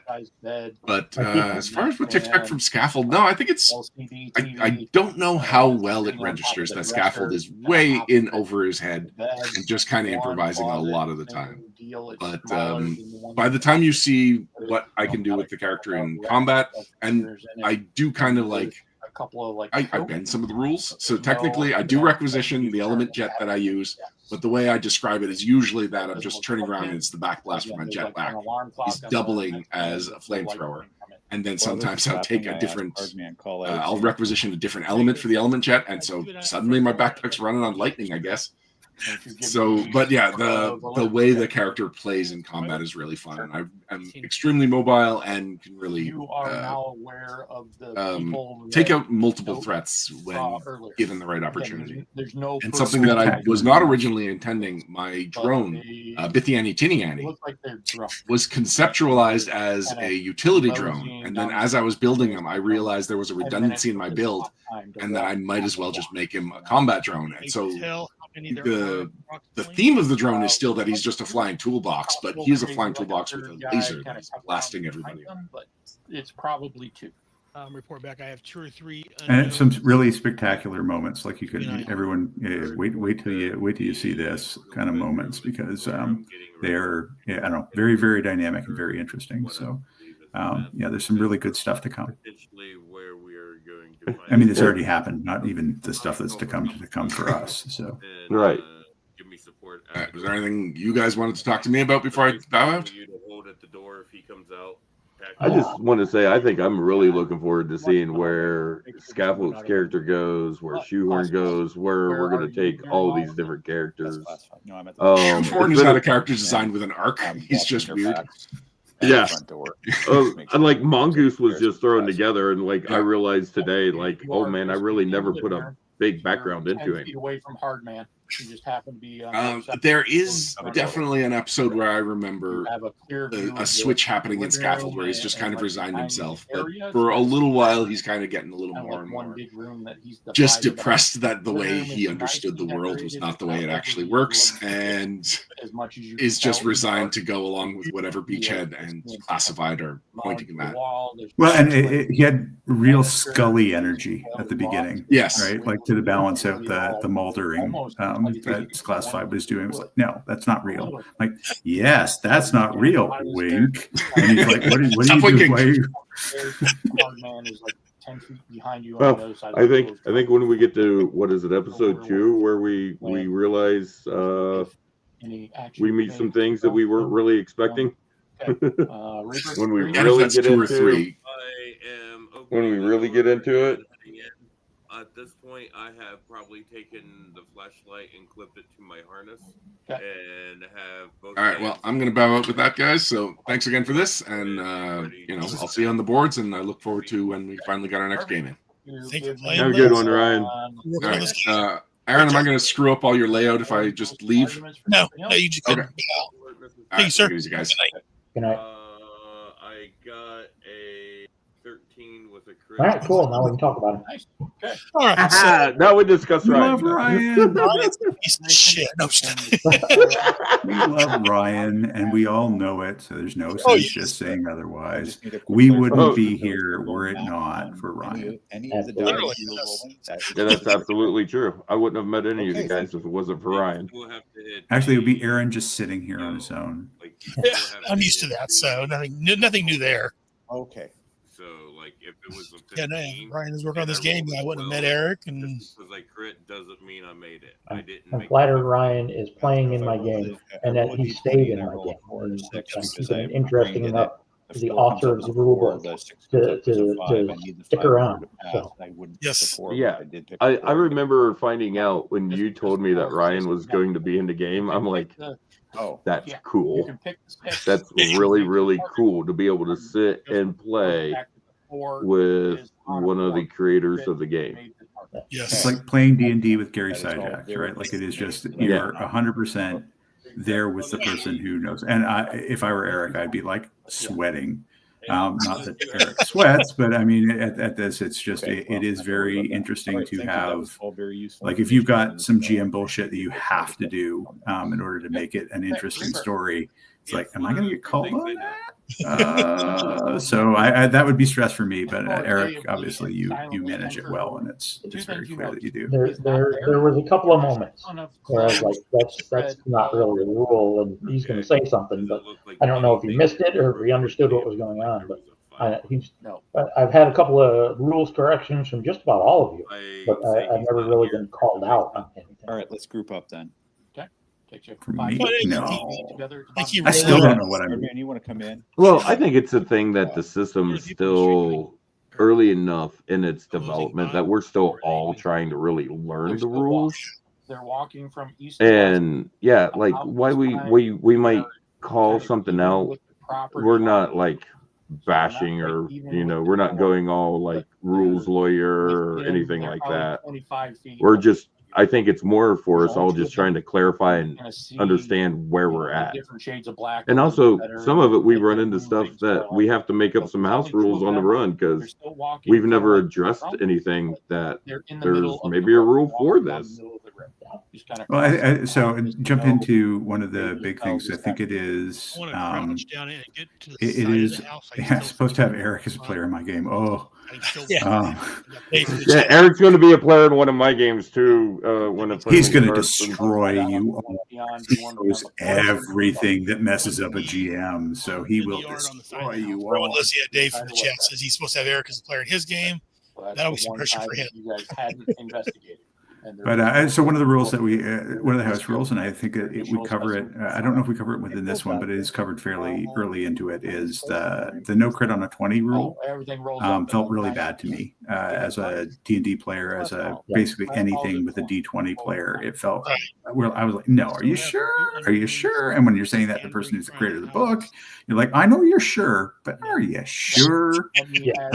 So it felt wrong to not have a consequence to a 1 or a benefit to a 20, and so I think that's like the only time I've ever told Ryan that no, we're going to do it my way. And not paying any attention. Yeah, and I think that everyone. Sorry, go ahead, Josh. Most people. I was going to say, and that's one of those things where I think everyone just said, "Yeah, this just feels good." You want to make some sort of natural delta check just to make their. Well, that's like Ryan realizes that even though he didn't help create the game, that we are going to, everyone's going to have their own house rules, and as long as it doesn't break the system, we're going to do. There's home rules to every game. Yeah. The game is made to fit the table. The basement. And that's I think that's just part of being a GM is there's going to be rules you're going to keep, and there's going to be some rules you're just going to throw out, and there's going to be some rules you're going to make your own. And that's just like you said, what fits the table. Going, so we've got like a big glow stick. It's true. Do you want to adjust what you're doing? Erik Smith thinks it's sweetheart. When you open the door, his light will cast maybe not flashlight level light onto the stairwell. Yeah, you'll be like, I do got to say though. Oh, sorry. Go ahead, Charles. No, go ahead. I'm expecting. I was just going to say, as far as Erik being a player in my game that I'm going to be running here, hopefully after the first of the year, I'm looking forward to having him in there as a player. I think it's going to be fun to flip the dynamic and be the GM and have him as the player. Yeah, I don't get a chance to play a lot, so I'm looking forward to it. Yeah, and see, that was the thing for me. This is the first time I've got to really be a player in an Essence 20 game because I've always been the one GM. And I've been forever DM for about 20 years. 30 years. So this is my first actual chance to play a player, and I think that's part of, I guess, one of the reasons why Classified and the GM get along so well is because we're both devoted to the story, right? Like it's really, it's more than the character; it's about the story. Mm-hmm. And I think anyone who kind of looks at this from a GM perspective has got to be devoted to the story. Otherwise, you're just reading things off a page. And I couldn't imagine being a campaign where somebody's doing rules is written off of a module. Like it just wouldn't. I don't think it would. There's no one who can write a module not knowing the table where it could be as good an experience as a fully kind of customized and understood. These are the players. This is what they're interested in a campaign. I couldn't run one, and I certainly wouldn't want to participate in one. Do a search of the place. My Saturday night or my Friday night game, GM. Their Do DM. that then. There's one of the players that was very much, well, that's not the rules, or the rules don't. Everyone's like, well, we While he's doing that, modify them as we need, make sure that as we there's need not to. They end up like leaving the traps game because and they're just danger and too much. Well, the rules say this. sling or I'm dungeon doing gear this. how to explode, who the hell knows? So I can enjoy. I got a 20 with a Yeah. crit on the 4. Speaking of rules, I've missed this segue a couple times now. For each episode, I'm putting together the homebrew rules that we come up with on the fly, the monsters that aren't threats in books that I have to make up, and any other special circumstances. And publishing we're calling it the Energon Protocols debrief, and So, that'll be out like the Monday after an episode debuts. So Stout and Reaper are kind of taking. And I understand there will be file cards for you to clip and save. yes, of course, there must be. GI Joe. And I'm going to say for all those people out here from the customizing community, I'll be very disappointed if I don't see, some Reaper and Hardman and Classified and, absolutely jetpack full scaffold characters. I'm very much looking forward to seeing what the community could do with those because we do have kind of some pictures like barely, we don't use AI art. So it is very much what we can use with the tools that we have, but I really do think that there are some good, some good opportunities for the customizing committee and community and all of the artistic communities. If you're out there and watching us, please send that in because I'd love to see it. It'd be fantastic. Absolutely. I'm working on a Reaper kit bash right now in the classified series. Honestly, what I'd like to do is I'd like to end up doing a kit bash of all the players, all the characters, and that way, I've got the squad sitting there. That'd be nice. You just push it in. Yeah, Hardman's the easiest one to do. I've already got him stocked right off of the shelf. The Hardman cheated, so. But Eric, it's nice that you're providing people that so they can see that this is not we're not voice actors. This isn't plotted. This isn't a weird thing where we're trying to just act out something and pretend we're doing something else. There are real rules. There's real threats, and being able to share that information with the people who are listening, I think it'd probably be very interesting to them to see what those things are, and if they want to use them themselves, so much the better. Deal with that how you will. All right, everyone. This is why I'm here. Watch the doors. Yep. And then I know, Eric, you have put out on some of the different groups a massive amount of different contacts for different characters. You've also put out stuff for threats. You put out a lot of content that allows people to really flesh out their game into whatever area they want to go into. And like that's information that you guys really want to, look into, I'm pretty sure we can probably put something up somewhere where people can find that information. It's all up on the Renegade Facebook group right now. Everything I publish goes there. If not first, then, second. I'm going to do situational awareness. Okay, Reaper, go ahead. And they're very big on using that tool to integrate with the community and interact with the community. So it's probably a really good place to go if you're interested in learning more about this sort of stuff.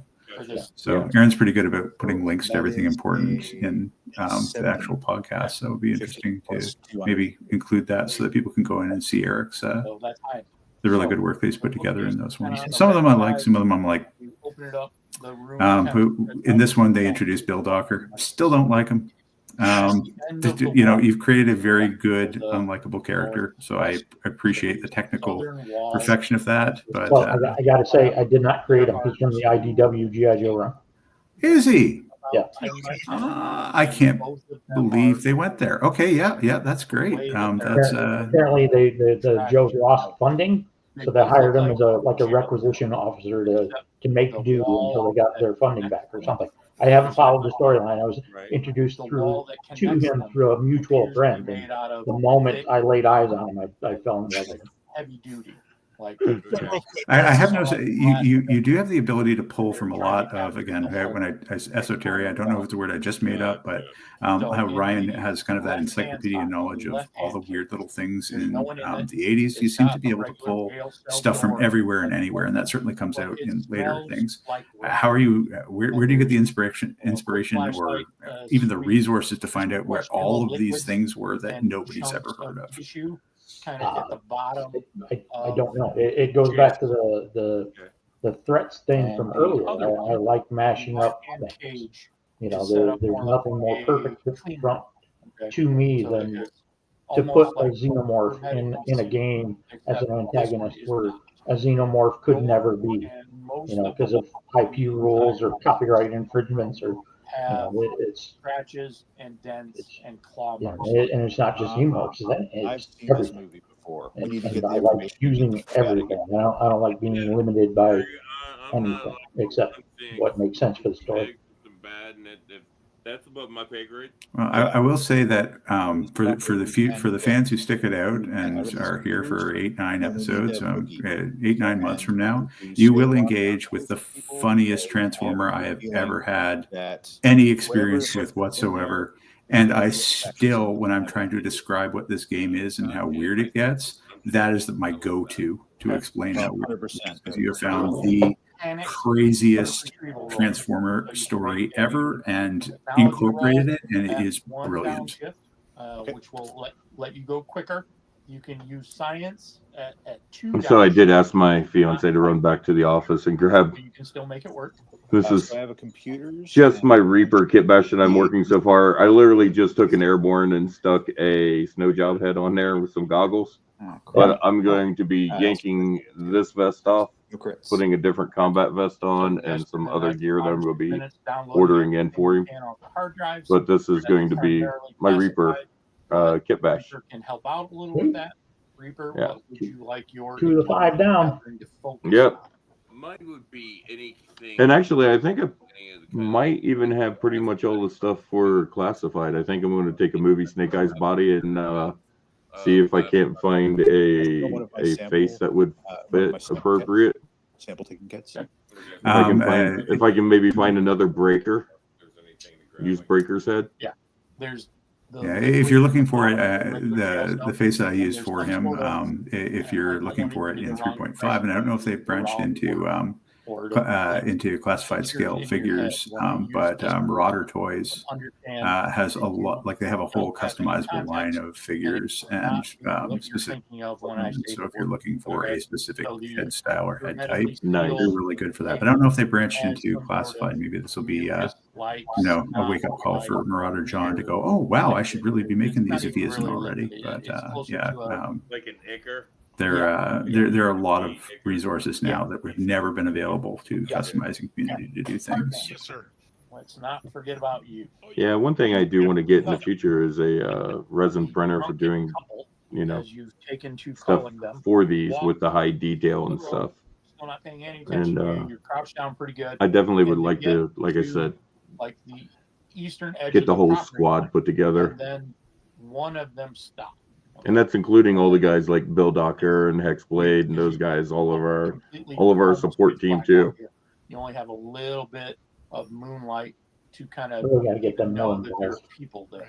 And I don't like NPCs. I don't like having, it's too easy for to have 2 NPCs sit there and have a conversation with themselves for exposition, and that's I don't like doing that. So most of the time, I just pretend they're not there. Referring to it as a she, just because it's a little bit smaller than the other, kind of gives you that vibe. There's a man and a woman. Yeah, as a GM, that's always kind of a weird, awkward.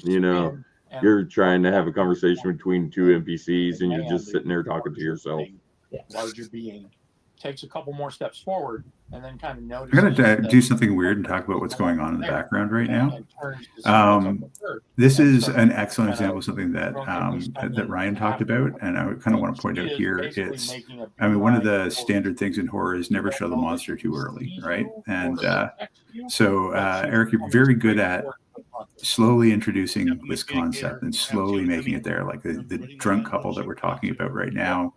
Nope, you're around there somewhere. We knew they were zombies. right? But in the story, our characters couldn't possibly have known that, and so it be as Hardman's sort of staring down this weird threat that he doesn't understand. You can feel kind of that creeping doom sense as the thing's getting closer. No, Hardman doesn't know about it, but the audience is certainly going to know, oh shit, this is coming at him, and he has no idea what is coming at him because he's never seen anything like that before. I think it was really well done, right off the hop, right? That, you know, these are not, and the zombie jumps out and scares you kind of things. It's creeping doom that comes up on you and builds that kind of suspense. And that was one of the really, I think one of the very cool things about this. There's a lot of cool things about it. One of the very cool things about this was that it was not jump scare. Stuff got introduced too quickly. It was a slow burn and a slow boil to get to the bad guys, and that was really enjoyable to listen to.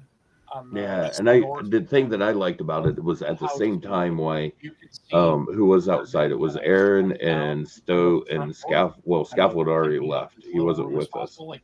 So Aaron and Stout. is Aaron and the other Erik were outside with their characters while Classified and Reaper was doing the investigation inside. And we was gathering stuff. And this is that first time that you talked about where Classified's really like, I don't really like this guy. He's in here and he shouldn't be. He needs to just go away and let me do my thing. I'm sorry, quick clarification, Eric. And Reaper's just like, nope, this has got some medical value to it. I need to be here because, you know, I'm the medical officer. I'm the medical expert on this squad. So they made it to the eastern proper line. And then we get to find out that Stoat had certain abilities over and above that. I don't know whether or not it got super clearly stated at any point, but he was cheating like hell by using magic. And that came out very organically, and nobody actually said it. And it's easy to miss too if you weren't paying attention for it. I missed it the first time around. I caught it the second time I listened to the podcast. That that's why he has this record. Oh, that's it. Is that he's just cheating? And he mentions at some point enhancements, and I was like, oh no, he's not talking about that. You know, he's using drugs or anything like that. He's literally enhancing himself with magic, and so I thought that was a really neat little character bit that. I didn't catch that it was magic because I haven't got to listen to this through the whole, you know, a second time.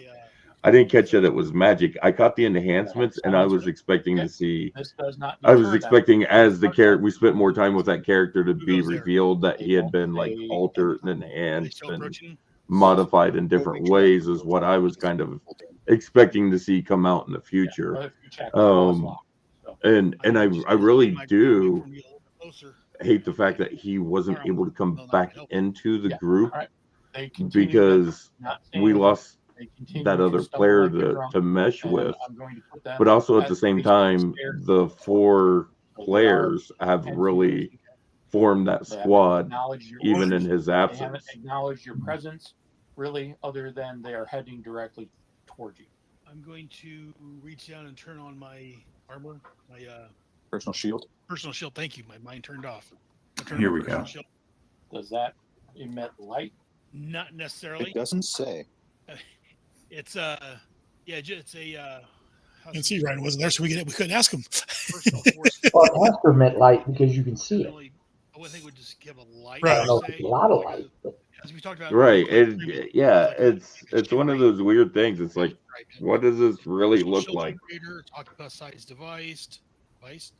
I like this is Hardman's moment where it's like stuff that, you know, he's that first line of defense. He's the wall, and then the zombies come over and start to try and breach it. Now you're never really in any threat at this, but you know you're trying to kill things that should die and they aren't. That's something new. Okay, so it's. And if you followed Hardman's adventures, oh wait, I guess I should ask this. Is this the same Hardman? Like, is this an alternate reality version of that same Hardman from the first campaign, or is this? Yeah, no, okay. So it's not. There's no continuity. Yeah, no, this is a alternate reality version of black, and their skin would be like almost. Hardman never made it. They've been Hardman from the first campaign made it to we were level 14 or 15 by the time we stopped. We started over at level 3 for this one. For the last 20 minutes. Almost to the point where it's hard to distinguish. This hard man didn't have to battle Destro and didn't have to face the fact that he's the only one that survived when the others died. Onto their face. Blocking features. You can't make out anything because it goes from the white of their skin to the black of the blood. Restart. I really like the character, so they are both covered in blood, like they're wounded. And it's good. It adds a thread of continuity. Can I see their hands? They have gloves on, but they have hands. Well, you know, This is my question is, this is also a really good piece is when you're describing the zombies that we eventually decide not to call zombies, I think. But when you're describing it, it's not gory, but it definitely gets the point across. Like it's not gross, but it is very clear that what we're dealing with is, something that is undead. And something else I appreciate you're going to hear over and over again is that the action scenes are not like maybe they're over the top, but they're not over the top. The descriptions are exactly what they need to be, and no more than that. So I had no problem with that and Aaron's quick hand on the sensor bar when we pull up the effort. And to say that, listening to this again, I'm like, yeah, the other guys swear quite a bit, and then they get beat out. No, I swore more than anyone else. Are you sure? I thought I would not have put money on that one, but no, we were counting. I would lay down money on the one that gets the most censors in any episode. I've already dropped the F-bomb once during this and didn't realize it. I caught it after I said it. Well, see, I would have bet serious money I was the one with the most cuss words in any episode. I had a very accurate measure for that, in that I was listening to it with my kid. And so, every time I swore got called out. And so it became a count. And it was me. I was shocked by that. But between that, I would not have any difficulty having a young person, maybe not a young child, but a 12-year-old or a 14-year-old listening to this, because it is not ridiculously over the top gory. It is not ridiculously over the top violent, despite the fact that maybe some things escalate without spoiling. But at the end of it, it's I think that's very well done and very tastefully done. And you start to hear that even from the first episode. And even when we do use foul language and stuff in the games, we're not nasty or raunchy or anything with it. It's more like what you'd probably hear a soldier cussing during combat is really what it is. Appropriate and needed. It's usually a lot of oh shit, oh god, we're all gonna die, followed by a lot of other words. You can tell from your MMA experience when he falls, it's going to be to the right, except he doesn't fall. You keep that particular line that we just listened to. That was one that that impressed me. Is you can tell from your MMA experience, right? So put it into context that when he falls, he's going to fall this way. And I never would have thought of that as being kind of a thing that you would know because you were in combat. And then when he doesn't fall that way, right? That's a good indicator. Like that was a really good description to me that put it into the context of the character that I would not have thought of because I'm not the character and because I don't have the character's context. So I thought that was a particularly good one. Like he's drunk. I was just going to tell the boys that hey, these guys are really. I'm not going to say I've always been good at it, but I make a point of 4 descriptions to put myself in the point of view of the character, so I can describe the drunk couple and not have them be zombies, because you have no context for zombies. You see 2 people stumbling down the road, they must be drunk. If you were right, because the situation, that's where the framing comes in, and that also adds to the suspense, because the audience knows, we know, characters don't know. But you're at a loss. Right. It wasn't like you sent us into, hey guys, we're sending you into a place that's infested by zombies. You guys are going into the heart of, zombie infestation. No, we had no idea what we was walking into. It was us learning organically that these weren't. It wasn't a drunk couple, which we assumed, because that's what we were in a residential neighborhood. Why would we assume anything else? don't know a whole And lot. I can also give probably not much to clues share, or take there is a tension good off chance that, by doing that. those things are By just describing it as a drunk couple right off the bat, you guys almost So, immediately ignored them out of there. Right. Like double tap zombies. because you as players also didn't know that we were walking into a zombie. I say Right. zombies in so much as that that we don't know what the hell they are. but Two that's things I'd probably say a good about way that to are go. But at the end first of the one day, is you don't wanna get that we don't that, metagame, you wanna get and I really like there as that. soon as Like we possible. don't, we know Let's do that. we've seen the we've read the comic, but or the three of you have read the comic. But we don't utilize that. We know what our characters know, and we act in the way that our characters would, based on the information they know. And I think that actually really helps the story. The other thing is that I do like the little times where it's like, what? Well, this isn't the movies. This isn't a this isn't a comic book. Things don't work that way. I always find that hilarious. Like, and we hit that a couple of times. I'm like, the woman is still up on the park. She hasn't read. but it is. Sometimes I've had to check. So Eric, as a how do I soldier, would I know this, or would I know these vehicles? Because I know them, but would Hardman know what he's looking at? We'll kind of simplify the effect because we've only got 20 minutes left, and I don't want to stop to look up rules. So, no worries. And there that is that whole particular thing is that we got a schedule to hit here. We're not going to sit down and crack the books for 20 minutes and try and come to an end for this. And we don't have Ryan here to tell us what the actual answer is. So, but let's play fast and loose with 3 attacks so that what ended up being like a 4-minute scene did not end up being a 40-minute discussion. So that was appreciated as well. So we're gonna go. And I think we end up doing that multiple times throughout the course of sessions where it's just one of those, you know what, let's just play it how we're going to play it here. We'll look over it later. And if we need to adjust it for future game sessions, we'll look at it then. But let's not waste our time because we only get so much time. Right. And not to be kissing Eric's butt. He's sitting here, but to me, that's a sign of a good game master. Is you can tweak the rules as needed because again, the story is more important than the rules. Overall, the rules are the things, but don't let it interfere with the story. I know the framework of the rules. I don't know them inside and out. I haven't memorized any of the rule books, but I know what a medium difficulty is and what a high difficulty is, and it's easy once you are aware of that meta knowledge to just zoom in on a number and keep things moving. It doesn't really matter if it follows a specific wording on page 173. It's at the end of the day, you got to beat a 16 with this skill, and then you can do the thing. But he goes down. He dies. And one thing I want to say, as a tool that Renegade Game Studios has out there for GMs is the GM screen.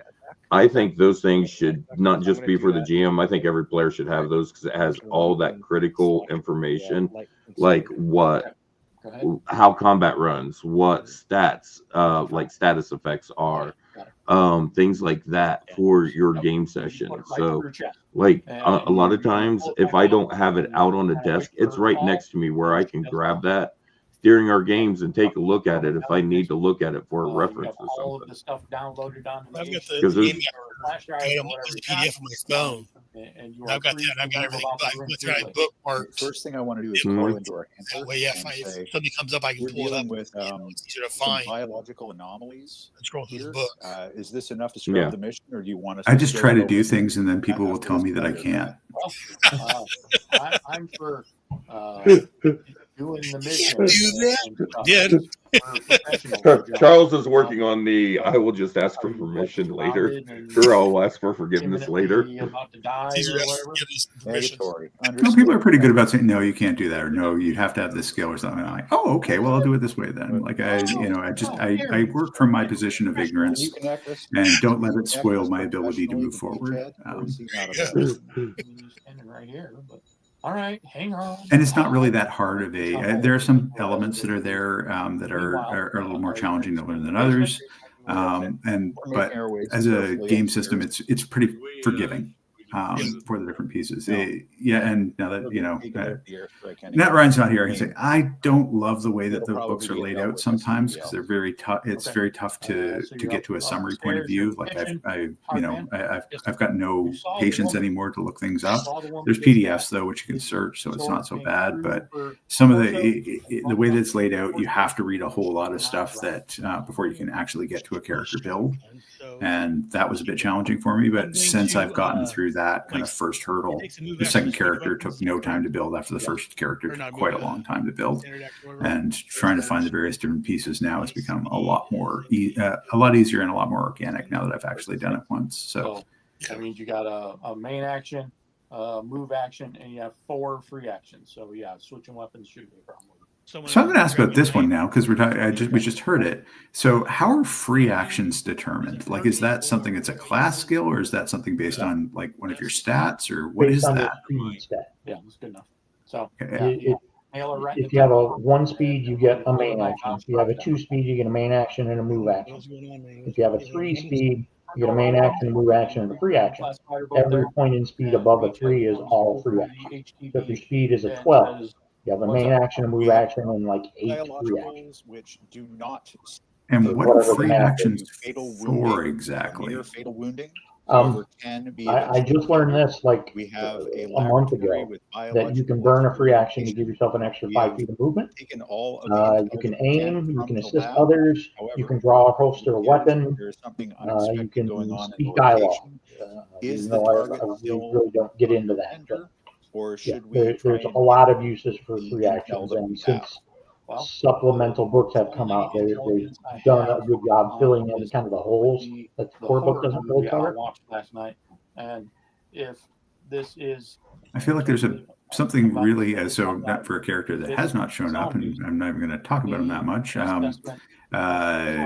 Does have an 11 speed, so I'm feeling like maybe that's something I should really acquaint myself with a little bit better. The only thing I have to go on. Oh yeah, if you paid attention, I was burning that stuff with Mongoose the last game session. Remember, I was in our last game session. I was using the free to get the speed to get in to close the gap. Yeah, that's I found out about burning the free actions for 5 feet of movement like the day before that episode. Yeah. I'm going to give you a phone number. Yeah, which was convenient because you knew it when I pulled it up to use it. You already had that knowledge. So please do not just on page 192 of the book, Charles, it gives you examples of free actions. Happens. So the priority is to find book 192. If it came from him, then we'll need an idea of free actions opening the door, using a simple item, aiming, pushing yourself, safely pulling a weapon right away. Understood. Passcode, things like that. There's a whole list of this is examples of free items or free actions. I feel like I've unlocked some sort of power level by asking that question. He feels like he just got an upgrade. He just got leveled up now, he hasn't even gotten a level. That is the least of our problems right now. Let's grab it up here and get out of here. Everything else will be taken care of. I'm gonna message just our team and not Beachhead. Y'all are gonna get us killed. Have you not seen the movies? They're gonna drop a bomb on us. I love that reference too. Not here, so the only other place we know he may be is at his office. So let's get to moving. Yep, I'm gonna start double teaming down the street. Yeah, might as well at this point follow along with them. Are we gonna try and stay in formation, or is it everyone just hauling ass as quickly as they can? I say we stay in formation. We go Hardman, myself, probably Copper. I'm taking center. You in the center? Okay. Yeah. Well, we'll put Copper in the center with you, and then I'll take the tail. Okay. Let's move, folks. I'm the only other really big gun besides Hardman right now. All right, let's make this happen. Everyone, formation down the road. Let's get to the office. Headed south. See, that could have been a dithering moment and wasn't. Yeah. And Josh, jumped in because that was, figuring out that was not a classified thing. That was definitely a Reaper thing. And so Reaper came in, gave the knowledge that was needed, and we moved on. That is what makes this A, clean to listen to, and B, that's where you can see them starting to really become effective, being good at what they do. And I really enjoy hearing that. Yeah, and one thing I got to say is, as Classified and Reaper work together, we really start gelling. Like we start running, like we drop in and off as basically team leader at different times, and it's on the fly. Classified will make a call, and then as soon as it kicks over to a combat situation, Reaper's making a call, and then Hardman's making a call if he sees something that we didn't get, and then Scaffold's making a call, you know, and it's that's just exactly how G.I. Joe is supposed to work in all of the media. Yeah. And it's one of those things that none of us are like, oh, well, I'm the leader. You got to listen to what I say. You know, it's one of those, oh, shit, we're all in this together and we got to work together to get out of this together. We all realize that we all have our own specialties, if you will. And yeah, someone's got a specialty, listen to them. There's a reason they got a specialty in it. Yeah, there's a reason. There's a reason when someone gets shot, it's not Classified trying to patch them up. Yeah, that would go very badly. At later points, I might be able to convince yourself you're not quite as hurt as you think you are, but certainly not patch you up. And the only exception to this, of course, was Hardman, because everyone liked Hardman right off the bat. So, and I think that might be an Aaron thing as much as a Hardman thing, but it was just like, this guy, he knows what he's about. He's there, and there's nothing to dislike about him. So it was nice to have at least one of those characters. So that on the Headcast Network.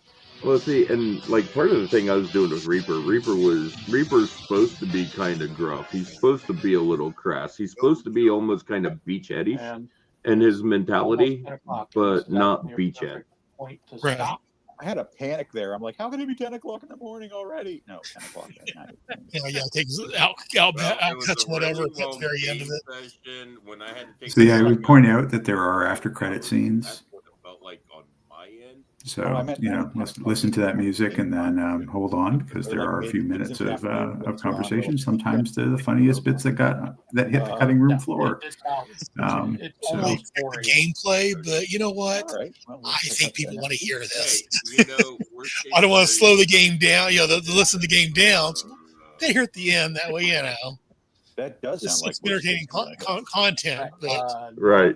This is kind of the warm-up session, and you're already. And honestly, the editing is flawless. I don't know what you took out of it, because it doesn't feel like there's anything where stuff got taken out. So we had to step away or something. Loving this. So it's like for over 3 hours, and this episode's like 2 and a couple of minutes. So something got chopped. Our game sessions last 3 hours normally, and the acquisition phase. So far the episodes are anywhere between an hour and a half to 2 hours usually. And I get done pulling out the silences, and I don't really even Eric, where we're looking at stuff or the This is going to be a fairly highly. So if you're ever, if anyone ever slags Aaron for saying, we got to get these things out faster, just recognize how much effort it takes to make us sound competent. That is a huge thing. I love the person that, I was listening to in this session. I am not entirely sure that's the person that I am while I'm playing. Yeah, I can listen to this better than I can just yeah. And one of the things is I absolutely hate hearing my voice on the playback. I despise it. But I could sit down and listen to this, and I'm like, yeah, I know that's me, but I don't care because this is fun and it's a great story, and I'm getting to go through it again. Yeah, I enjoy editing these because I get to re-listen to it and get the excitement that we went through, and I have to worry about what I'm going to do next. I guess, Aaron, anything you wanted to? You're the host of this thing. Anything that you wanted to talk about as we're kind of? It looks like we're about to wrap up. This episode's not over. I just enjoy playing with you guys. I'm glad we're able to switch days so I can keep playing. See you. You're all. Glad you guys are enjoying the first episode of the podcast. Is absent tonight, so he's going to be out scouting or doing something supportive. Working on support right now, getting it everyone together. You can see two massive podcasts of life. Thank you for doing this. I've never been a part of a podcast before the first campaign, and it's been an amazing, fun experience and taught me a lot. There's the I have an addiction, so podcasting addiction. So I tell you what, man, thanks for doing this. This is a lot of fun. Eric, definitely thanks for being our GM, bringing this group together. It's awesome to be able to have this podcast that I can now take and share with some of my friends who I've been telling about this game, and they're like, "Oh, that sounds cool." Now you guys can get the experience to cool. And what I may do is just take this direct audio that we did today and just release on Christmas Day as a bonus. Kind of wandering around The podcast that's Awesome. just listen to it. whatever. So you really get to see on here, just us talking. Releases the podcast episodes just as like a bonus on Christmas Day if I get it. So we know if it's going to be released, and Aaron gets to do his self-promotion at the end of it, because you're very good about not missing that. But Erik is way too shy to re-mention the fact that he's on, what's the platform that you're on? Start playing. So this is literally like, if you like what you've seen, you can have this experience. You guys a chance, yeah. So yeah, if you guys. If we were up on top of My Transformers game is up and running. The G.I. Joe game only has one player so far, so it can happen.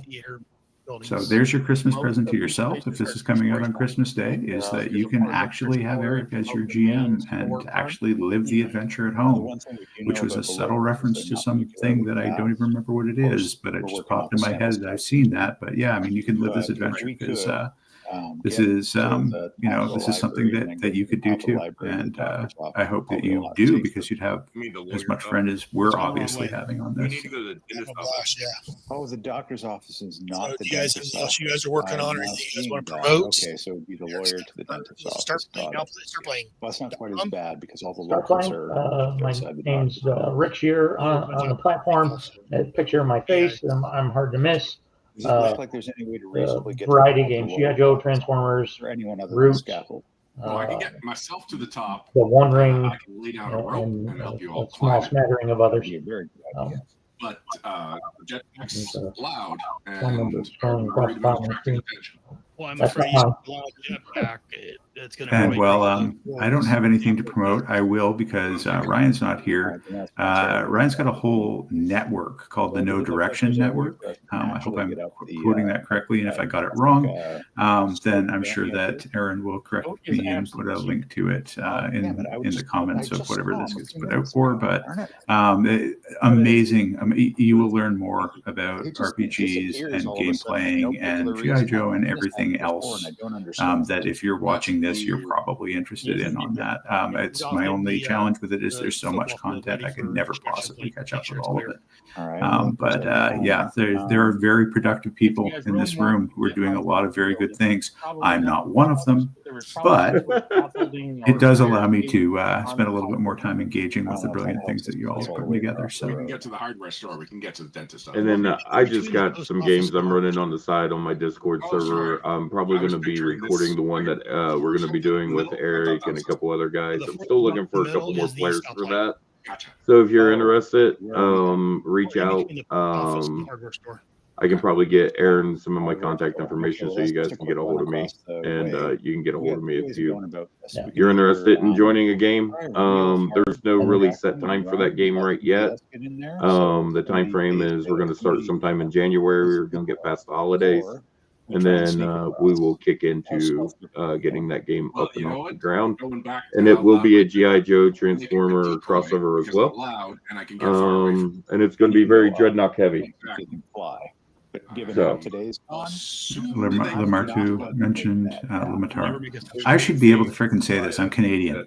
Lamartu has just mentioned Ryan makes the G.I. Joe character builds on No Direction. He's been doing it for since even before there was a G.I. Joe book. So it's if you want to get some ideas of what really can be built and things that are really interesting to build, No Direction has a whole section of it, and there's a show.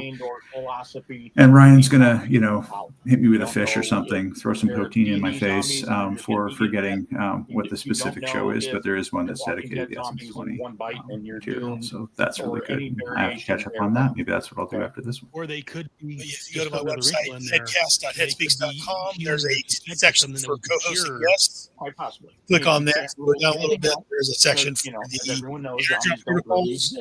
So right now, I've got a link to Erik Start Playing on there. nor have you heard. You guys want to send me any other one links you guys have for anything you guys want promoted or way to contact? I can also is the fact that there emails or anything else that you, if you want someone to contact you, I can get hold of you. around, Send the information to me. on I can throw that in there also. You may have read, like World War And Z, again, thank you guys very much for making this possible. Because like I said, if it wasn't for you guys, I couldn't be doing this. probably bad. Especially thanks to Eric for worried about that. everything he's done. In place for the locals here. Okay. It's And- more. Yeah, it's called Scorch. Yeah, and Well, and I expect that anytime Mark within in the chat says, yeah, same thing, right? Next to G.I. Joe character builds on no we're gonna direction. probably be dealing with something like that. In the interim, we have a He specific also mission said, to do. If we can Mark find built a somebody who knows how this happened, So, then we're in good shape to be able to stop. and it again, from like I say, if you happening guys like what elsewhere, you're hearing, because we can't. It would be very foolish for want us any to comments, you assume can call. that this would be I have a the only voicemail place set where up. this research is taking Take place. 559 Well, 500 I can say this. 182. I'm a solid shooter. Voicemail, I but can I'm play it on also the air. medic. I'm up Or you on can the send me an hardware, email to trying GIJoe to at snipe things. speaks.com. I'm also not going to be Yeah, in a check out position all to other get shows to them on- if they go down. Like I said, it's Headcast. And I do have guns and a shield. I have links so to all my I'm good at shows. All right. The main well, one I'm promoting then- right now is the G.I. Joe Are you cast. feeling part stealthy of. enough to get across that street Again, without drawing monthly too we much talk about attention? G.I. Joe Yes. comic and We cartoon. have a very excellent Bravo team, which is part of that, which right now we're scaffolding talking about and special missions. distraction headed, And when I get headed to out of spare town time, or just headed order- down the street. Order a battle talk in there Start with also. a distraction, or we could Each see if we going on, need a so- distraction and then. Well, I guess we're going to end this. So unless you guys have anything else to Stealth say, is not my strong point, but I can try. Yeah, interact with all his Aaron stuff. He puts out a lot of good stuff. All Well, right. thank you. Well, Scaffold, how are you feeling about starting with the distraction? okay, not sure if you guys want to hang out. Away. Great about it. All right. It does seem to be what you do. What is really the well. so? Fly in Are we into the next episode now? Let's give you I a think chance I to think do the that. next episode started playing. Do you want to go ahead and pause that, Aaron? There, it's removed. I wasn't sure if that was still. I wasn't sure if that was still outtakes. Yeah, there's a preview in there I think- of the next one. Oh, is that because, what that was? Well, I heard Ryan's voice. Yeah. And that was the immediate indicator to me that that we Come had back kind of to us gone. at the top of the dentist office. Yeah, it started playing the next episode. It looks like. So Okay. if you are, your Christmas present, if you're watching this now, so you get a little bit of a preview with us all talking over it of what's to come. So, but yeah, I hope everyone listening to it enjoys as much as we do playing it. And I'm going to end it there. Thank you, everyone, for watching. Thank you. Was it Dave? It was in the chat. We appreciate your comments and thank you for joining us.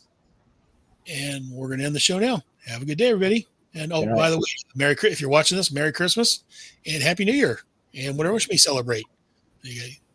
Have a good day.